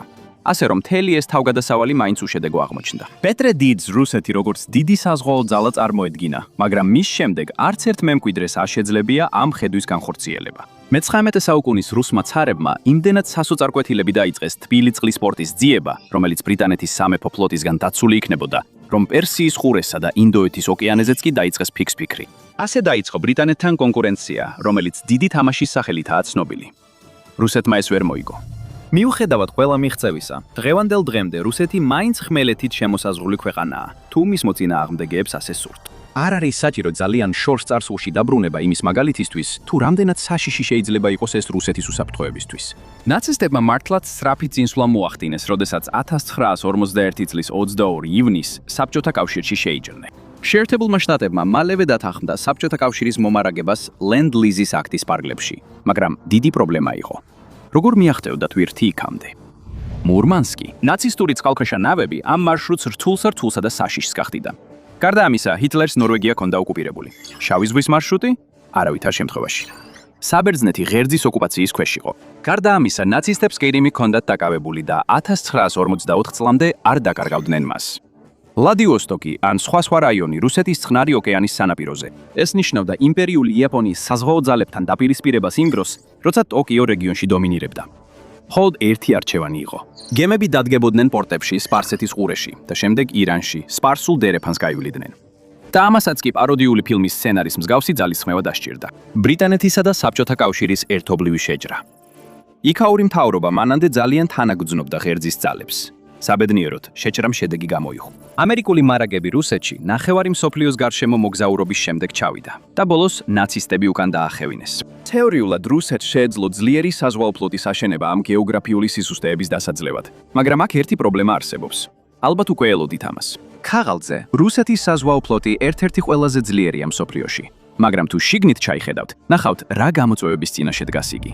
რუსეთის ყველა დიდი გემი, მისი ერთადერთი ავიამზიდი, 4 კრეისერი და 10 გამანადგურებელი 30 წელზე მეტისაა. თვით რუსეთის წყალქვეშა ნავების ფლოტიც კი ბერდება. ახალი გემები, რომლებიც სამსახურში შედიან, ძირითადად მსუბუქი ფრეგატები ან კორვეტებია. მათ ნაკლები სიშორე აქვთ და საბრძოლო შესაძლებლობებიც უფრო შეზღუდულია. სხვა სიტყვებით რომ ვთქვათ, რუსეთის საზღვაო ფლოტი სულ უფრო ნაკლებად შეძლებს თავისი საზღვაო ვაჭრობის დაცვას და გეოგრაფიული სისუსტეების კომპენსირებას. და ეს ყველაფერი კიდევ ერთი გეოგრაფიული ფაქტორის გამო ხდება, რომელიც უკვე კარგად იცით. პეტრე დიდის სურვილმა, რომ რუსეთი ძლიერი საზღვაო სახელმწიფო გამხდარიყო, ვერ გააქრო მისი ღია საზღვრების პრობლემა, სადაც დასავლეთშიც და აღმოსავლეთშიც პოტენციურად მთრული სახელმწიფოებია. მსოფლიო დონის სამხედრო ძალის ქონა ძვირი სიამოვნებაა, განსაკუთრებით როცა საქმე ფლოტს ეხება. აი რატო? ისტორიულად. უმეტეს სახელმწიფოს უწევდა არჩევანის გაკეთება. დახარჯავდა თუ არა რესურსებს, სახმელეთო ძალაზე თუ საზღვაო ძალაზე. თუმცა ეს ცოტა არასწორი ფორმულირებაა. ჩვეულებრივ გეოგრაფია თავად აკეთებს არჩევანს მათთვის. როგორც კუნძულს ბრიტანეთს არ სჭირდებოდა იმდენი ფულის დახარჯვა არმიაზე. ფლოტში ინვესტირება იყო მისი თავდაცვის გზა. ეს ასევე ფანტასტიკურად კარგი გზა იყო, რომ თავი დაემკვიდრებინა როგორც მსოფლიოს დომინანტი იმპერია. რუსეთის შემთხვევაში კი პირიქით იყო. ესეთი დაუცველი საზღვრების პირობებში მას ბევრად მეტი ფულის დახარჯვა სჭირდება, ისეთი არმიის შესანარჩუნებლად, რომელიც ამხელა ტერიტორიას დაფარავს. რუსეთის ყველა კრიზისული მომენტი ხმელეთზე მოხდა და არა ზღვაზე. მოსკოვისთვის საზღვაო ძალა ფუფუნებაა, რომელიც სულ უფრო მიუწვდომელი ხდება. მაშ არსებობს რაიმე გამოსავალი რუსეთისთვის. შეუძლია თუ არა როგორმე იპოვოს გზა, რომ თავისი უზარმაზარი რესურსები მიაწოდოს მსოფლიო ბაზრებს, რომლებსაც ეს რესურსები სჭირდებათ ისე, რომ მის უცხოელ მეტოქეებს ხელი ვერ შეუშალონ. შესაძლოა ასეთი გზა არსებობს. რუსეთისთვის გლობალური დათბობა ძალიან კარგი რამაა. 2018 წელს რუსეთმა და ჩინეთმა 9.5 მილიარდი დოლარის საინვესტიციო შეთანხმებას მოაწერეს ხელი ინფრასტრუქტურის განვითარების მიზნით. სტანდარტულად ჟღერს, მაგრამ მასში რაღაც განსაკუთრებული იყო. რუსული პრეს-რელიზის მიხედვით, ერთადერთი კონკრეტულად დასახელებული პრიორიტეტი იყო ჩრდილოეთის საზღვაო გზა. ეს მარშრუტი, რომელიც შესაძლოა ჩრდილო-აღმოსავლეთის გასასვლელის სახელითაც იცოდეთ, მურმანსკსა და ვლადივოსტოკს შორის მდებარეობს. მას ბევრი უპირატესობა აქვს. გახსოვთ ხომალდი, რომელიც 2021 წელს სუეცის არხში გაიჭედა.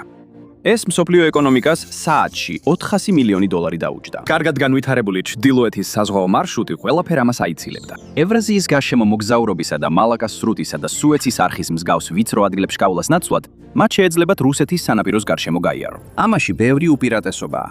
ეს ბევრ დროსა და ფულს დაზოგავდა. მაგალითად, ტოკიოდან ჰამბურგამდე სტანდარტული მოგზაურობა სუეცის არხის მარშრუტით 48 დღეს გრძელდება.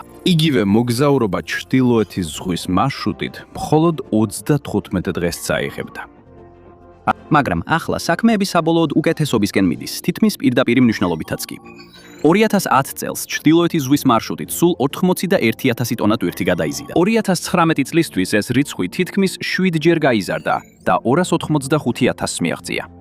ეს ნაწილობრივ უფრო მეტი ყინულმჭრელის დამსახურებაა, მაგრამ მოსკოვი იმედოვნებს, რომ ისინი მალე ზღვებზე უფრო იშვიათად გამოჩნდებიან. სამეცნიერო მოდელები ერთმანეთს ემთხვევა და ისინი წინასწარმეტყველებენ იმას, რაც 125,000 წელი არ მომხდარა. არქტიკის ოკეანე შეიძლება 2050 წლისთვის ზაფხულში ყინულის გარეშე დარჩეს. უფრო თამამი პროგნოზები ამბობენ, რომ ეს შეიძლება უკვე 2030-იან წლებში მოხდეს. და ეს შეიძლება კარგი ამბავი იყოს რუსეთისთვის.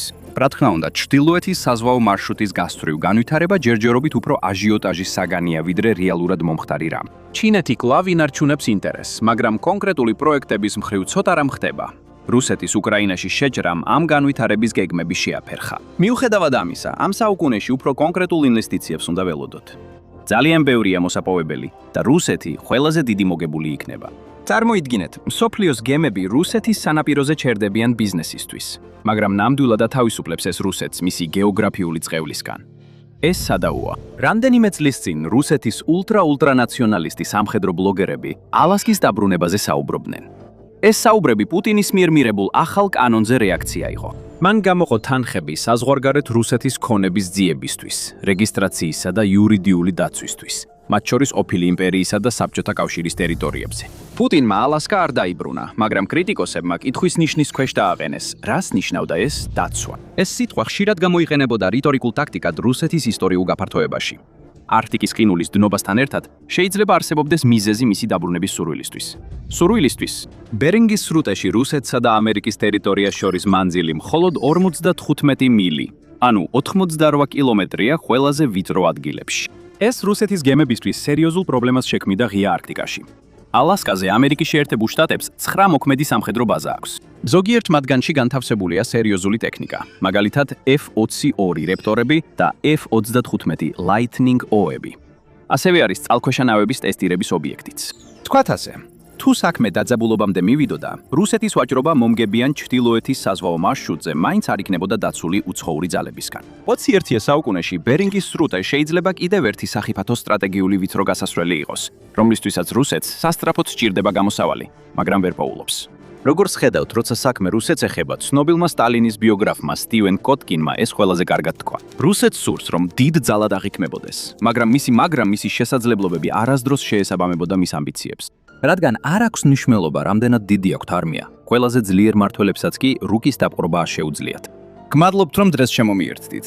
იმედი მაქვს ვიდეო მოგეწონათ და თუ გსურთ მსგავსი ვიდეოების ნახვა, გთხოვთ გამოიწეროთ არხი და ჩართოთ შეტყობინებები. ეს ნამდვილად მნიშვნელოვანია. კიდევ ერთხელ გმადლობთ და შემდეგ შეხვედრამდე MapPack-ზე.